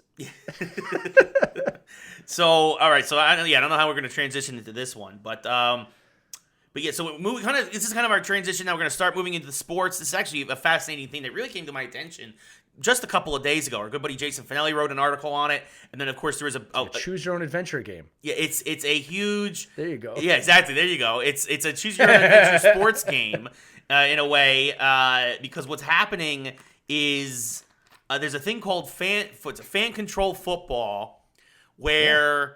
It's kind of like a mix of social media and arena football. There's 4 teams. Stock market. There's some big owners from personalities like Greg Miller, Marshawn Lynch, Trevor May from the Mets, Bob Menery, the guy who does all the funny broadcasting voices. You can be an owner too. You could be an owner too for as little as $150. You can jump in and buy a small piece of the 4 teams. Right. There's 4 teams. Yesterday was the first of 3 weeks of play. Each team's only playing once as kind of an experiment. Johnny Manziel is one of the quarterbacks for one of the teams. Yeah, he played well too, and he played well. He played very well. That's the best part. But it's crazy because it's on Twitch. It's being broadcast on Twitch. They've got sponsors like Champion Athletics, the athletic wear. Like they've got it's legit. Progressive Insurance is a sponsor.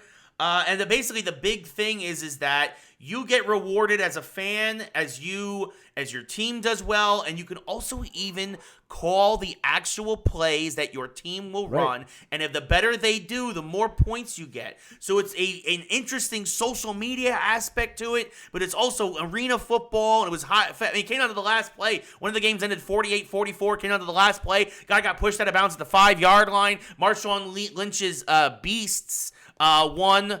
That was the team that won, that pushed the guy to bounce. They got the 48-44 score.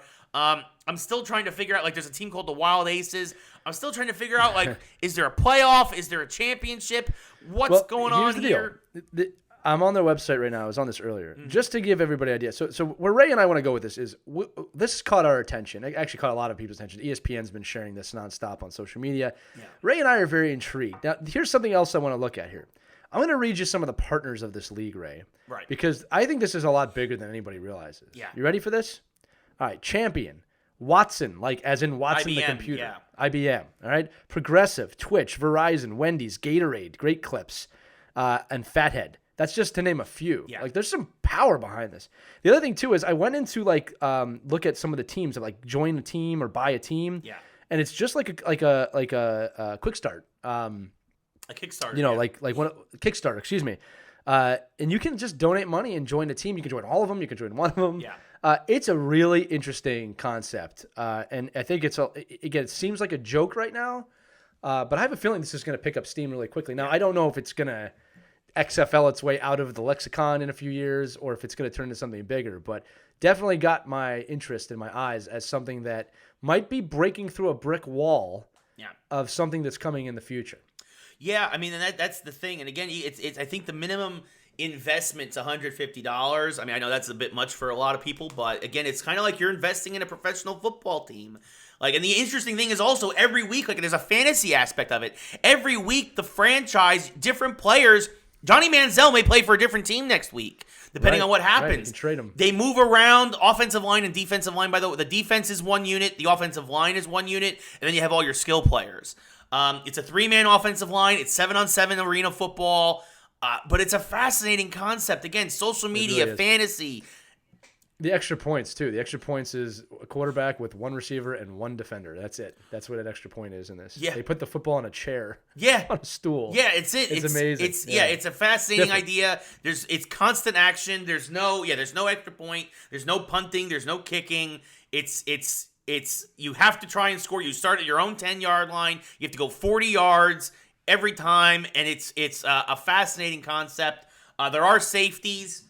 We saw, I think there was a safety in one of the games yesterday, but like this is interesting. It's really interesting. I really want to watch next week because I didn't watch it yesterday. I missed it because, like you said, it's one of these things that really kind of just almost popped up out of nowhere. Got a lot of coverage a couple days leading up to it. Saturday were the games on Twitch. Yeah, and then we talked about it when they announced it a long time ago. Mm-hmm. You know, I'll tell you what's funny about it, Ray, is that I think, and I gotta say this, people are gonna realize a few things. One is that no, you're not actually a GM, and you really don't know what you've been talking about all these years. I think that's one of them. But also, you're gonna find out how hard it is to manage a team. Yes. Because I'll tell you right now, I mean, I can't imagine playing, and I might be on a different team every week, and that's something that's gonna happen. Or basic, what last week when you're on the first place team, you get traded to the last place team, which is gonna happen. Yeah. So it's going to be really interesting to see how this plays out. I'm excited about it. It is something new. Again, I'm going to kind of talk about this very quickly. Man, there's blood in the water for the NFL, and it's obvious. Like this is now the second competitive football league to kind of spawn up out of nowhere. Yep. And what that means is that they think there's an opening. Again, I'm not saying anything's going to overtake the NFL. That's not where I'm going with this. Right. But there is an opening to get some market share. Yep. All right. Sports ratings are down across the board right now, and people are looking for something different. And honestly, if you're a new sports league, you can come in, you can figure out, what not to do before the game or what to do before the game, and keep it out of the spotlight and just keep it about the sport. Never underestimate, especially in America, never underestimate America's need to escape from reality and watch sports. And when you merge those two things together, it does not typically play well. Yeah, and also these are things it's that a big happen. deal. The XFL is coming back next year too. Yeah, and Amazon is behind this. The fact that the fact that Twitch has all the rights. They've got no money. What are they doing, idiots? I mean, they're targeting the gamer audience specifically through Twitch. This is going to be really interesting to see. Brilliant. And I think ESPN's looking at it. They're sharing the fact everything. that ESPN put it on SportsCenter last night, that says something. Right. So and you know who didn't? NBC Sports Network. I wonder why. Yeah, exactly. By the way, if the FCF, if you need another broadcaster, another play-by-play guy, I am available. Because all the games are played here in LA, by the way, actually. Right, everyone that doesn't hire you to do that, it's their loss. Seriously, guys. Twitch, like, Ray go to my Carcillo, Twitch stream. check it out. It's fantastic. That's his resume. Yeah. But yeah, so speaking of the NFL, Lee, you mentioned the NFL there. We got some big NFL news. Huge. J.J. Watt, one of the best defensive players of this generation. And the Texans, maybe the best. Yeah, like to be fair. like I think Aaron Donald is up there too, but it's like they're 1-2, depending on where you rank them.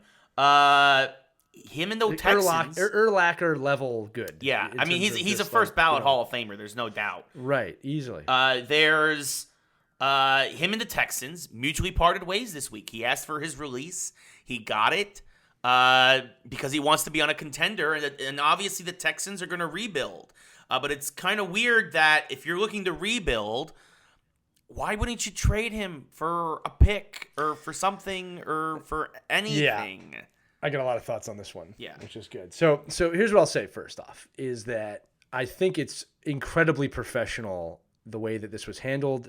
They released him because he asked for it. J.J. Watt came out afterwards and said, hey, I spoke with them and they did this. I don't want it to be misreported. Yeah. Right? So we'll talk about where he's going in a minute. But, Ray, it's either one of two things, right? One is that this was legit just one of the most professional agreements ever done in professional sports, which is very possible, to be fair. Yes. Or JJ had some massive dirt on something, and he said, if you don't release me, I'm going to say this. Now, that does not match up with his personality at all. Right. I actually think that the first one's probably more likely. Yes, I agree. And that he wanted to be in control of where he was going. Yeah. All right. He's been very outspoken about the Texans this year. Yeah. In the way that he does it. So I also think that he kind of knows where he wants to go. I think he's spoken to a team, and that my guess now, everybody wants him on their team. He would be a great fit with this team. Yeah, of course he'd be a great fit on every team in the NFL, guys. That's the truth. I think it's one of two things. Either he's going up to Green Bay. Yes, I've heard that. I've heard that's the favorite, which is his home. Yeah. He is a northern boy. He wants to. I'm sure he'd love to play for his team. The Frozen Tundra. They are a Super Bowl. Tundra. They also just cleared up a lot of cap space for somebody. They did, and they are a Super Bowl contender. Yeah. Then there's a lot of people. I've heard people say the Giants. I've even heard Eagles. I've heard everybody say that. We all want my money would be on. Green Bay or Buffalo would be the two places I think he would go. Yes, but I think Green Bay is probably, if I had to put my money on it. Yeah, I've also heard. I've heard. I want to add one more team that could possibly be it. But yeah, Stephon Diggs from Buffalo has been lobbying. Please come to Buffalo. Please come to Buffalo. We're so close. And they are a contender. Another cold weather city. The other one, speaking of, the thing is, the reason why I think it's less likely is because I think that the window for Pittsburgh is closing. But obviously, Pittsburgh, Roethlisberger is getting up there in age. They don't really have a true heir apparent there. But his two brothers are there. Both Derek, a.k.a. DJ, and TJ are there. And I think that would be really interesting for him to be on the same defensive line as his brother. And then obviously his other brother is the fullback. I think that'd be really interesting for them. If you have the three Watt brothers all on the same team, I think that would be and I think that makes it a huge possibility, actually, to be fair. That's a really great point. Yeah. As for the Texans, when I look at this release, they are going through a culture change there, and J.J. Watt has actually been very vocal about this. Yeah. If I was an owner in the NFL, or I can see people talk about the owners, wow, you guys are idiots for not trading. How could you miss that piece? You know what? It sends a pretty strong message to every player in the NFL about what the culture change is going to be in Houston. Now, again, time will tell if that was really dumb or not. Yeah. All right, but my point is that just sent a message to everybody. Like, look, we really do care about our players. Yeah. Do not, as a fan, underestimate that. All right. I'm telling you, I know enough about sports. There are teams that treat their players like crap. Crap. Yeah. All right. And players don't want to play there. Yeah. And examples: the Chicago Blackhawks in the late '90s. The Oakland A's in the turn of the century. I mean, they treat their players horribly. Yeah. You go to Yankee Stadium, you see the Yankees locker room, the new billion-dollar stadium, or the Giants, and you go out to the New York Islanders, who are still playing in the same arena they've been playing in since the 60s. Yeah. Or 70s, excuse me. Yeah. Players care about that kind of stuff. No, it's true. All right. So I think that's part of this too, is it's a message to all the players of, listen, you can come here and be safe. Yeah. Which is also probably a huge lie. But it does send that message. Yeah, no. And it's going to be interesting, though. Obviously, the other big drama around the Texans is people are still like, well, why haven't they done anything with Deshaun Watson yet? Obviously, they know they can get a boatload of stuff for him. He's still under contract, and he still is. Right. He's a franchise quarterback. Right. And in this league, as great as J.J. Watt is, a great defensive end is a piece. A great quarterback is something you build around. Absolutely. Absolutely, and then on top of it, Ray, also he's getting older. He might not be worth as much as people think he is. No, that's very true. He's been injury prone the last couple of years. So I mean, there's a lot there. Whereas Deshaun Watson's 24, 25. He's got at least 10 more years in him. I don't know if J.J. Watt being put into any team automatically makes them a winner. No, it makes them better, but it doesn't necessarily make them a winner. It does. Yeah. Exactly. And I mean, again, we're not talking Tom Brady here, right? Right. That is automatically makes you a contender. Right. And JJ Watt makes you stronger. Right. Yeah. And speaking of Tom Brady, yes. Yes, Lee winks here. Yes, I do. I picked it up. Don't worry. There was a couple of times we could have transitioned to Brady there, actually. But I know. But he's not going to Tampa. JJ's not going to Tampa. No, he is not going to Tampa Bay. They think they have all the pieces there in place. But Tom Brady... They clearly do. Well, yes, exactly. Yes, I know. But so obviously you can't do a proper ticker tape parade because of social distancing. So what they did was they had like a boat parade for their... second one in the last 12 months for that city. Yes. So congratulations. Tampa Bay is now title town as they... Champa Bay, Ray. It's Champa Bay. That's what they're calling themselves. Yeah, great. Okay. And that will naturally turn into Chumpa Bay when they start losing again. Well, exactly. So Because the again, joke's on you, Batman. Yeah. Yeah, I mean the Lightning have basically they started trading away pieces. The Lightning are still good, but they're not what I don't think they're going to repeat. We'll see. We'll see. Yeah, we'll see. We'll see. They're very good. But Tom Brady, I think he's got one more year. I think his window could close very quickly all of a sudden as he's getting older. We'll see what happens. But Tom got obliterated on the parade, and this is the first time we've ever really seen Tom Brady publicly cut loose like this. Drunk Tom Brady was so drunk. So we had Gronk in New England when they won their last championship, dent the Lombardi Trophy when he played baseball with it with Julian Edelman. So Tom, I guess, I don't know, had to one-up it somehow, and he took the trophy and he threw it from one boat to the other. I mean, he is a quarterback. And the guy caught the ball. And it is a football. The receivers caught the trophy, thankfully. Otherwise, people would probably diving for it in the Tampa Bay. But they a lot of Tampa Bay. Yeah, in the Tampa Bay. Yeah, in the Tampa Bay. Yeah, but they it was a moment that got both a lot of criticism, but also was like, who cares? No harm, no foul. It's hilarious. Yes. I love that the daughter of the person that designed the Lombardi Trophy wants an apology, and I'm thinking to myself, man, you should see what they do to the Stanley Cup. Yeah, like serious, like honestly, like you want to talk about a give me a break. I know you want to talk about a Karen. You want to talk about somebody who's like, I want to talk to the commissioner, like who's gonna like right like seriously. Well, wait. Here's the funny thing, Ray. Here's the funny thing. I'm not gonna insult the trophy, all right? Because it's a pretty cool trophy.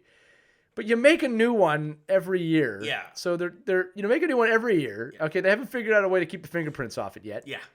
All right, which is always really awkward and weird, especially when there's a pandemic going on. Right. And then I think about the Stanley Cup, which is one trophy. Well, technically there's two, but it's one trophy that's given out every year. It's the same trophy. Yes. And that thing gets beat up more than anything. Yeah. You want an apology for the greatest quarterback of all time making a pass with your trophy to his receiver? I mean, that's pretty awesome. Yeah, you know what I mean? No. So that was fun. And then watching him get off the boat and just kind of wobbly. Yeah, so they had to get Tom out of there after that. Right, they did. And you know what's great is that Tom tweeted something, sorry, too much avocado tequila. You know, like he had fun with it too. But you know, it's funny because, you know, I won't get on a soapbox here, Ray. Don't worry. But the idea was, I thought it was kind of funny that, you know, you could tell people were kind of hoping he would mess up. Yeah. And it's like, no, even drunk, he's perfect. Yeah. He's just a happy drunk. Hey, listen, Tom Brady deserves it. Whatever. It was the most human we've ever seen him, and and I'm one of his bigger critics. I'm like, okay, that kind of endeared me to him a little bit. Like this is the Tom Brady I think a lot of people have always wanted to see, and it's just like. Well, I'll tell you this. So they won the Super Bowl last Sunday. We could go from when we're recording this. They had the parade on Tuesday, Wednesday? Yeah, something like that. Middle of the week, He went back to training on Friday. Yeah. And that is why he is a champion. He is already back training. Yep. All right, for next season. Yep. That's why he's the best. Michael Jordan did stuff like that. Kobe did stuff like that. I'm sure a lot of other people did. You enjoy the moment. You enjoy the parade. You have a couple nights, and then you go back to work. Already training again. And to be honest with you, I hate this sounds funny, but at his age, he has to. Yeah. Can't stop for a minute. Nope, it's true. Tom Brady, the drunk. Yes. The drunk Tom Brady. Yeah. A legend to us all. Yeah. Also, hysterical sketch last night with drunk Tom Brady on Saturday Night Live. Go look that up, folks. Yes. Trust me, you'll appreciate it. Tom Brady. Yeah. Speaking of things that stopped for a little while, this was interesting because this is something that my argument was it's something that needs to be said. It took them 13 home games to notice, 2 preseason, 11 regular season games. Mark Cuban stop playing the national anthem before Dallas Mavericks games down in Dallas. And finally, someone noticed and said something. Not even complaining, just said something. And then as we've mentioned and kind of shown here in a couple of times in the shows, we talked about different topics. Two camps immediately split. Mark Cuban's the worst person ever. Mark Cuban, I used to respect Mark Cuban. Mark Cuban, I hate Mark Cuban now. Mark Cuban then came out after somebody finally noticed, and the article was written in The Athletic, which, by the way, ESPN, of course, jumped on it and completely butchered the story in the article. Mark Cuban, they pointed out, Mark Cuban was like, I stopped doing this to show solidarity with my players and with the protests that have been going on here in the NBA through the anthem. And he said, I was waiting for someone to notice. And now I'll say it, and it's like, I hope that next time you listen to the anthem, you also think about listening to the people, the minorities who are often not listened to here in the country. And that was it. He wanted to get his message across. He even admitted he did not expect them to take 13 games to notice the anthem was gone, but it did. And that says something, I think, about the anthem and how it's treated here and certain symbols here in this country. And I admit I'm not perfect here. To me, the anthem is like, oh, if I'm running late to the ball game, I don't got to worry because I'm going to miss the anthem. It's not a big deal. Or I'm out getting the anthem's starting, time for me to go get snacks now at the concession stand. And a lot of you know you've done the same exact thing. I'm not on a high horse here, all right? Like, how many of you? And it's also the reason why the concession stands aren't, yeah, exactly. Nobody at the concession stands has their hand over the heart during the anthem. They're serving you your beer and your hot dog, all right? But I think it says something about the anthem, and honestly, that it's probably all the people who are bashing Kaepernick and all this other stuff. You know what, folks? A symbol is only as important as you make it, and when suddenly the symbol is gone and no one notices or doesn't notice for a quarter of the season, how important is it really? Maybe we really need to take a long look at ourselves, and maybe let's play the anthem at the end of the game, and I'd be curious to see how many of you stay for the anthem at the very end of the game. But I think Mark Cuban did a good thing here. I think that it was his way of protesting what's going on in the world. And again, just shining a light on topics that, again, whichever way, we should have a discussion. Whichever way of the aisle you fall on, there should be a discussion had. People should talk, and this was his way of trying to get people's attention. And again, it's really more of a tragedy that it took him a quarter of the season to notice. Lee, your thoughts? Yeah, actually, Ray, would you just, while I'm talking here, would you just grab his actual quote? Yes, I kind of paraphrased there. Let me. It's okay. No, you didn't do anything wrong. I just want to make sure we quote him correctly. I think that it's funny because, like most things, we can't just have a civil conversation about it. The value in what he did, and again, he exposed a hypocrisy. Now, Ray, with what you just said about getting late or going to get a snack, the anthem to me is a very personal thing. And what I mean by that is, however you as a citizen want to experience the anthem, I'm fine with you experiencing it however you want, whether that's going to the snack, having your hand over your chest, or even in some cases kneeling. All right. By the way, I'll say really quickly, I think once again, the message behind what the kneeling represented has been completely lost. I think the message behind people that don't kneel has also been completely lost. I think this is one of those things that we just pick sides and we're blind to whatever anybody else is saying because it's about being right and wrong more than having, as you said, Ray, a civil discussion. But I think what Cuban did was expose a hypocrisy of everyone that's saying how important the anthem is to them. Yeah. Now, keeping in mind, we're talking about a small audience here, basically people that watch Dallas Mavericks games or go to the games. So I don't watch Dallas Mavericks basketball, so I wouldn't have noticed this anyway. Mm-hmm. But it's a point that no one seemed to notice that it wasn't there. All right, so how important could it be? Now, I personally think it's actually very important. Mm-hmm. I am someone who, when I hear the anthem, I stop wherever I am. This is me, and I'm not saying that I'm the example. I'm saying this is how I do it. I'm not saying anybody else has to do it this way. Yeah. I stand with my hand across my chest. A lot of that comes having a wife that served in the military. Yeah. A lot of that has being spent time in the military. It's a respect thing for me. That's how I experience it. Right. Okay, I'm not insulted when someone doesn't do that. And that's what I think needs to happen with this. People have to calm down. Yeah. Realize that it's very easy to point a finger, and then realize that you don't stand for the anthem. Yeah, well, that's, So my point is this: we have to have a little bit more of a discussion about this. Yeah. The fact that this has turned into a police brutality versus disrespecting the flag conversation. Yeah. Those two things are not mutually exclusive in any way. Again, we also talked about it earlier, false equivalencies sometimes. That's what I'm trying to say. Yeah. So I can tell you this. Follow me here. I don't particularly like when athletes kneel. but I also support their right to do that. Yeah. That's how I feel about it. Okay. So like, I don't have to like it to say that, no, that's their right. Yeah. I don't know. That's just how I view these things. But yeah, look, like I think Mark Cuban is a leader. I think Mark Cuban knows how to make a statement. I think he is very Trump-esque in a weird way. All right. Kind of without the ego, I would, there you go. All right. So that's what I'm trying to say. Those are two people cut from a similar cloth. That's what I'll say. Yeah. All right, and it was just funny. I'm a big Mark Cuban fan, but like this is what I love. My point is both Mark Cuban and Donald Trump had massive reality shows that deal with business. Yeah. All right, like they're very, very similar lifestyles. All right, just very different people. But what I'll say is this, Ray, is that this went from like this tells you how much people need news to be dramatic. It went from like he's not playing the anthem to Mark Cuban will never be president of this country ever. And the NBA has lost its social currency completely. I'm like, guys, what are you doing? What are you taking this to that level for? The Dallas Stars ownership then came out and were like, we always play the anthem because they share an arena, and it's just like... and then, yes, a lot of teams did that. Here's the other thing, too. Then the NBA came out, and the NBA did say, like, hey, look, you have to play the national anthem.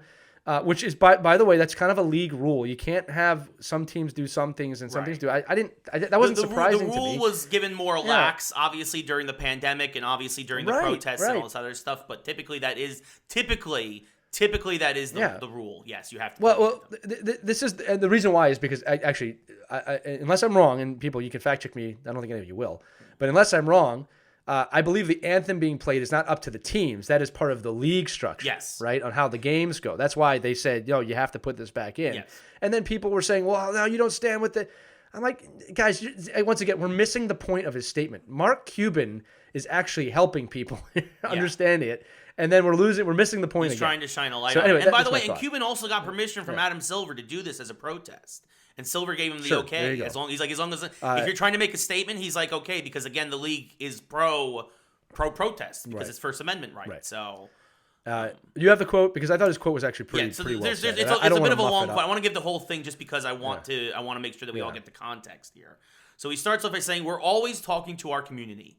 That's something that Mavericks CEO Cynthia Marshall and I stand for and are very insistent upon, and has become a core part of who we are at the Dallas Mavericks. In listening to the community, there were quite a few people who voiced their concerns and really their fears that the national anthem did not fully represent them, that their voices were not being heard. So we've had a lot of conversations about whether or not we should play the anthem. So during the first preseason game, we decided to not play it and just see what the response was, knowing that we were going to have ongoing conversations about it.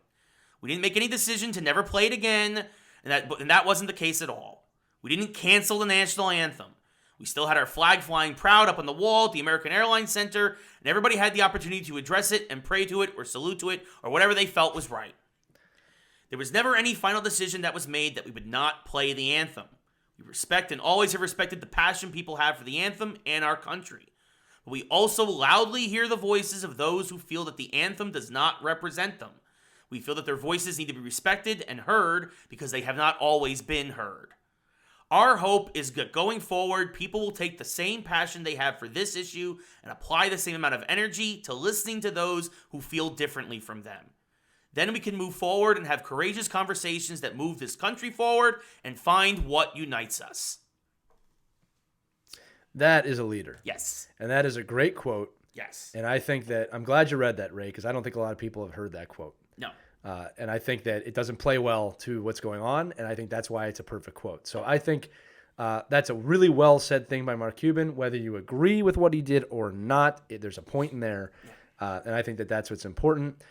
You brought up, I'm going to kind of, if I may, start to transition here, but you brought up the NHL. The Dallas Stars did release a statement afterwards. Yep.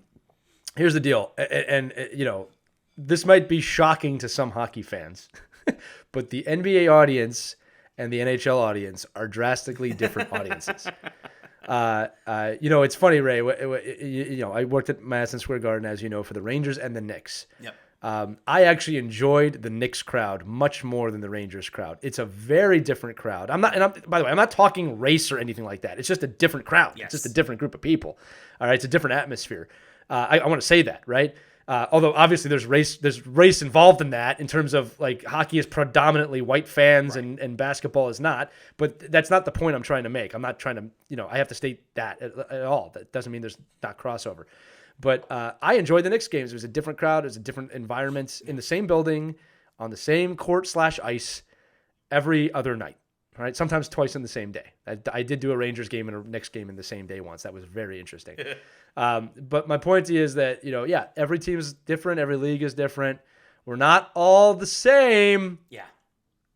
So, just keep that in the back of your mind. We're all the same, but we're not all the same, right? Yeah.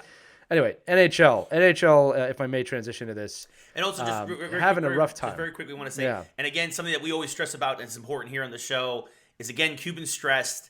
He's listening to his fans. You know what? I'm glad you brought that up. This is not something new for him. When he bought the Dallas Mavericks, he sat in the stands in multiple places in that arena for a year, for a whole season. He sat in every place trying to learn everything he could about the fan experience. This is something he's done since day one. Yep. So it shouldn't be a surprise to anybody that he's doing it now. Yeah. Really a great business owner, a great entrepreneur, yeah. great leader, whether you agree with him or not. And again, as someone that I really look up to as a business owner myself, I will also admit that he's probably severely out of touch with a lot of things. Yeah. I mean, when you're a billionaire, that happens. Yeah. All right. But he's also a self-made billionaire, though, and which I think that's where a lot of his humility comes from, because he's Blinds.com. Yeah. So that's how he started. Blinds.com. Yeah.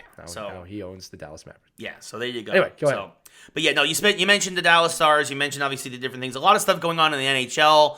I want to. Unfortunately, one of the a lot of things not going on in the NHL. Right. Yes. Exactly. One of the things we talk about on here is obviously how COVID has affected the sports. And you know what? Something else the NBA has done better than the NHL this year is that the NBA has not had any really since the beginning. They had a couple early on, but since then they have not really had any canceled games because of COVID protocols being breached. The players, the owners, the fans, everybody's been bought into it. This need to be opened up to mention that both the NBA and the NHL, I think in certain arenas, are going to start allowing 10% of the fans back in. I know that's going to happen. Madison Square Garden. I know it's going to happen in Madison Square Garden. It just started this week with actually, funny enough, the Dallas Stars and the Dallas Mavericks. Where I think this last week where they've started letting folks back in.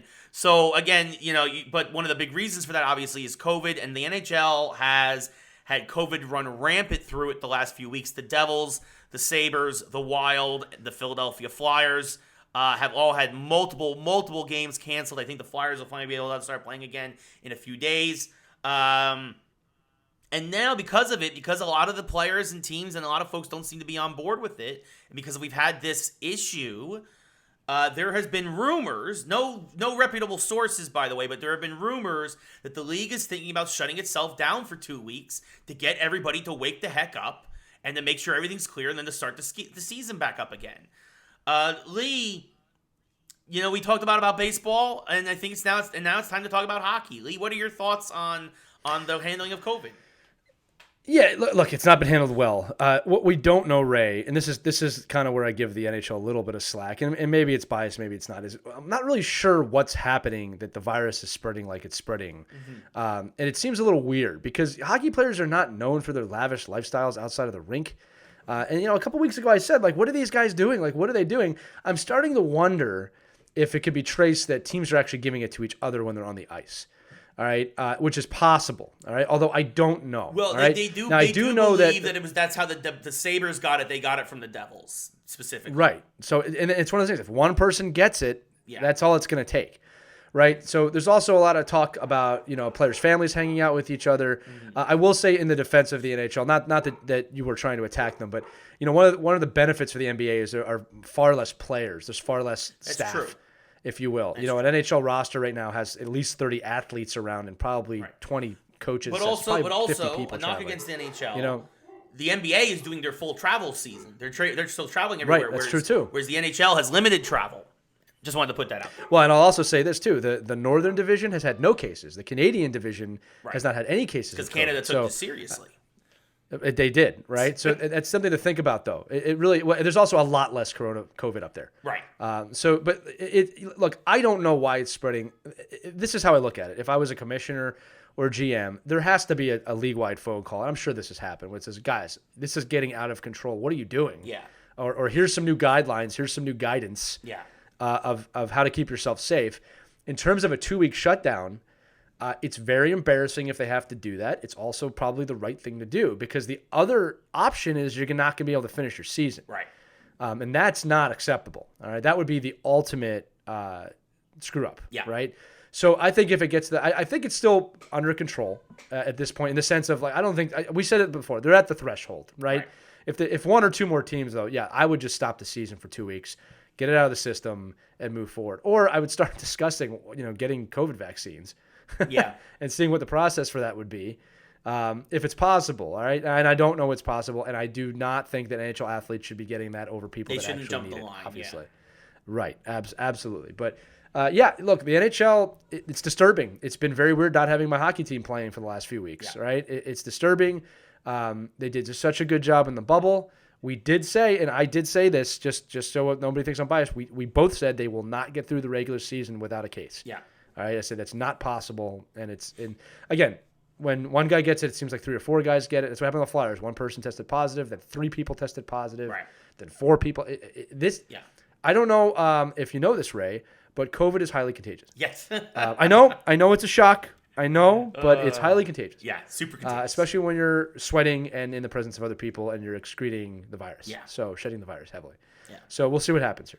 Yeah, we will see. We will definitely see. But yeah, we hope that hockey turns it around, gets their act together. I'm sure they will. To be fair, yeah. I'm sure that I have a lot of confidence in the NHL will find a solution, which is what they've done since the beginning of COVID. Right? Unlike Major League Baseball that has screwed up at every turn. Yes. Well, hey, we won the World Series. What do you want to do? Oh God. Yeah, they brought Captain COVID back yesterday. By the way, the Dodgers re-signed Justin Turner. He's a World Series champion. Yeah, World Series champion, Captain COVID. That's what I call him. So, Captain COVID. But yeah. So, what's your power? Yes. Oh gosh. By the way, I will remind everybody my PSA: don't get COVID. It was really bad. Yeah, try to avoid it, folks. Try your best. Yes. Seriously, I'm not. One thing, Ray. Before we go to the mashup, I do want to say this. We talked about this. There's a light at the end of the tunnel with COVID right now. I'm speaking from experience. There's a light at the end of the tunnel. We have the vaccines. I'll equate it to sports. This is always the hardest part of the season when you can see the light at the end of the tunnel. Yep. All right, because you know it's going to end. Now's the time to be vigilant. Yep. Now's the hardest time. Don't go out and be dumb now. Hold tight. We can do it together. Yeah, if everything if everything what they're saying is true, we should have enough vaccine to be rolled out hopefully by the end of the summer for everyone. And not to make this about us, but the faster this is done, the faster Ray can get here. People, you're keeping my Ray away from me. It's like Rhodey and Iron Man. I'm Iron Man, but I don't die at the end. Yeah, because that would be bad. Okay. Yeah.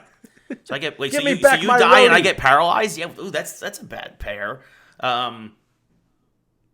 I'm paralyzed right now because I don't know where to go from this. Yes. Anyway, sometimes you can get paralyzed when you drink too much. Drunk. Yeah. Yeah. Speaking of drunk athletes. Yeah. Yeah. So welcome to the mashup, folks. It's the mashup section of the show. We're this week mashup. Yes. So we talked a lot about drunk Tom Brady. Of course, we also talked a lot about video games today. So we want to know, what video game character would you like to see get drunk? Absolutely, just cut loose and just say it. It sounds awesome. Yes, and just hear you say that. And, I mean, there's so many out there like that. I mean, there's the hard asses. Like I think I would love to see like something like What would happen if Master Chief got drunk? Master Chief, right? Just starts throwing. Watch this one. Like throw me another. Like throws it into plasma sword. Like cutting the can open. You go get that grunt. Yeah, you go get him. You're right. Always turns on the skull where the grunts blow up and they turn into confetti or something. It's just like, this one's always on here. Yeah. Mario, what would happen if Mario got drunk? Well, see, where I went with this in my head, Ray, is like, yeah, there's the obvious ones, the Mario, Sonic. So I started thinking about side characters. Like, what would it like to be playing a game where Mario has to bring Toad around drunk? Yeah. He's got to drag around a drunk Toad. Oh, my God. Or Zelda, where Link's dragging Zelda around drunk, right? Or Navi. Could you imagine Zelda's dragging Link around? Navi would be if she was drunk? Hey, Listen. This is not me. Listen. You can't use the Keurig seed without fermenting it. Look, she sounds drunk. Hey, listen. Or Tails. I imagine Tails would be an angry drunk with Sonic. It's like, I'm always in your shadow. Not that shadow, but your literal shadow. Can you imagine Shadow with the guns? Yeah. Watch, I'm going to open another one. Bang.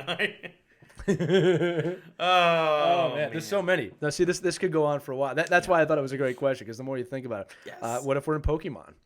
What if Pikachu? Pokemon. Pika. Yeah. Just starts vomiting. Yeah. Pikachu, use vomit attack. No, or Ash is drunk, right? He's in a major battle. What are you gonna do, Ash? Magikarp. I choose you. Look at him flopping out there. Magikarp's the worst. Oh gosh, yeah, Magikarp is the worst until it turns into Gyarados, and then it's a monster. It's absolutely awesome. What about Mega Man? No, what about Mega Man fighting drunk bad guys? That would be bad bosses. They're all drunk. I mean, their names are all drunk. Yes. What was that penguin one for Mega Man X? Chili Penguin. Chill Penguin. Chill Penguin. Hey, Mega Man. Chill out. I mean, his main ability is he throws up ice, so he's already used to like throwing stuff up. Like, yeah, he was really weak. He's a really that's why he's the first boss. He's the first one you're supposed to. Of course. So Chill Penguin. Chill Penguin. Yeah, no, there's a lot of good ones. We want to know what significant animals. Yes. You think? Yes, we want to know what you guys think. Let us know below. Give us your comments. There's a lot of them you could do. There's so many. Like, this is a fun one. Yeah. Like I said, the more you think about it, the better it gets. Yeah, there's absolutely. I mean, Gears of War. I mean, just think of the major series, folks. Like, it just writes itself. But yeah, we thank you all for. I think that's going to do it for us this week, actually. But I don't want it to end. Yeah, I know. But I have to go to the bathroom and I have to get something to eat. All right. Well, I know what that means. Goodbye. Yeah. I stayed positive through the whole show. You did. I will give you the credit. We talked about it at the top. Yes. If you made it this far, I'll help you close to get it out of here. But yeah, you did stay positive. Obviously, check us out on geekswholiksports.com. Listen to us wherever podcasts are sold, and check us out streamlounge.io as we watch WandaVision, eventually Falcon and the Winter Soldier, all your favorite Star Wars shows. We probably will do Zack Snyder's Justice League as well over a few nights. Yeah. But please, thank you so much for listening to this. For Lee, I'm Ray. No. You're Lee. I'm Ray. Thank you. For Ray, yes. I'm Lee. Yeah. For Ray, I'm Ray. No. I'm Ray. You're Lee. You're drunk. I'm Ray. Yeah, no. No, like Lee said, thank you all so much for listening. We really, really do appreciate it, as always. Facebook group, Twitter, Instagram. You guys know the deal at this point. Share us with a friend. Be sure to check us out at streamlounge.io for more WandaVision, our weekly WandaVision watch-along. But until next week, this has been episode 96 of Geeks Who Like Sports. Good night, everybody.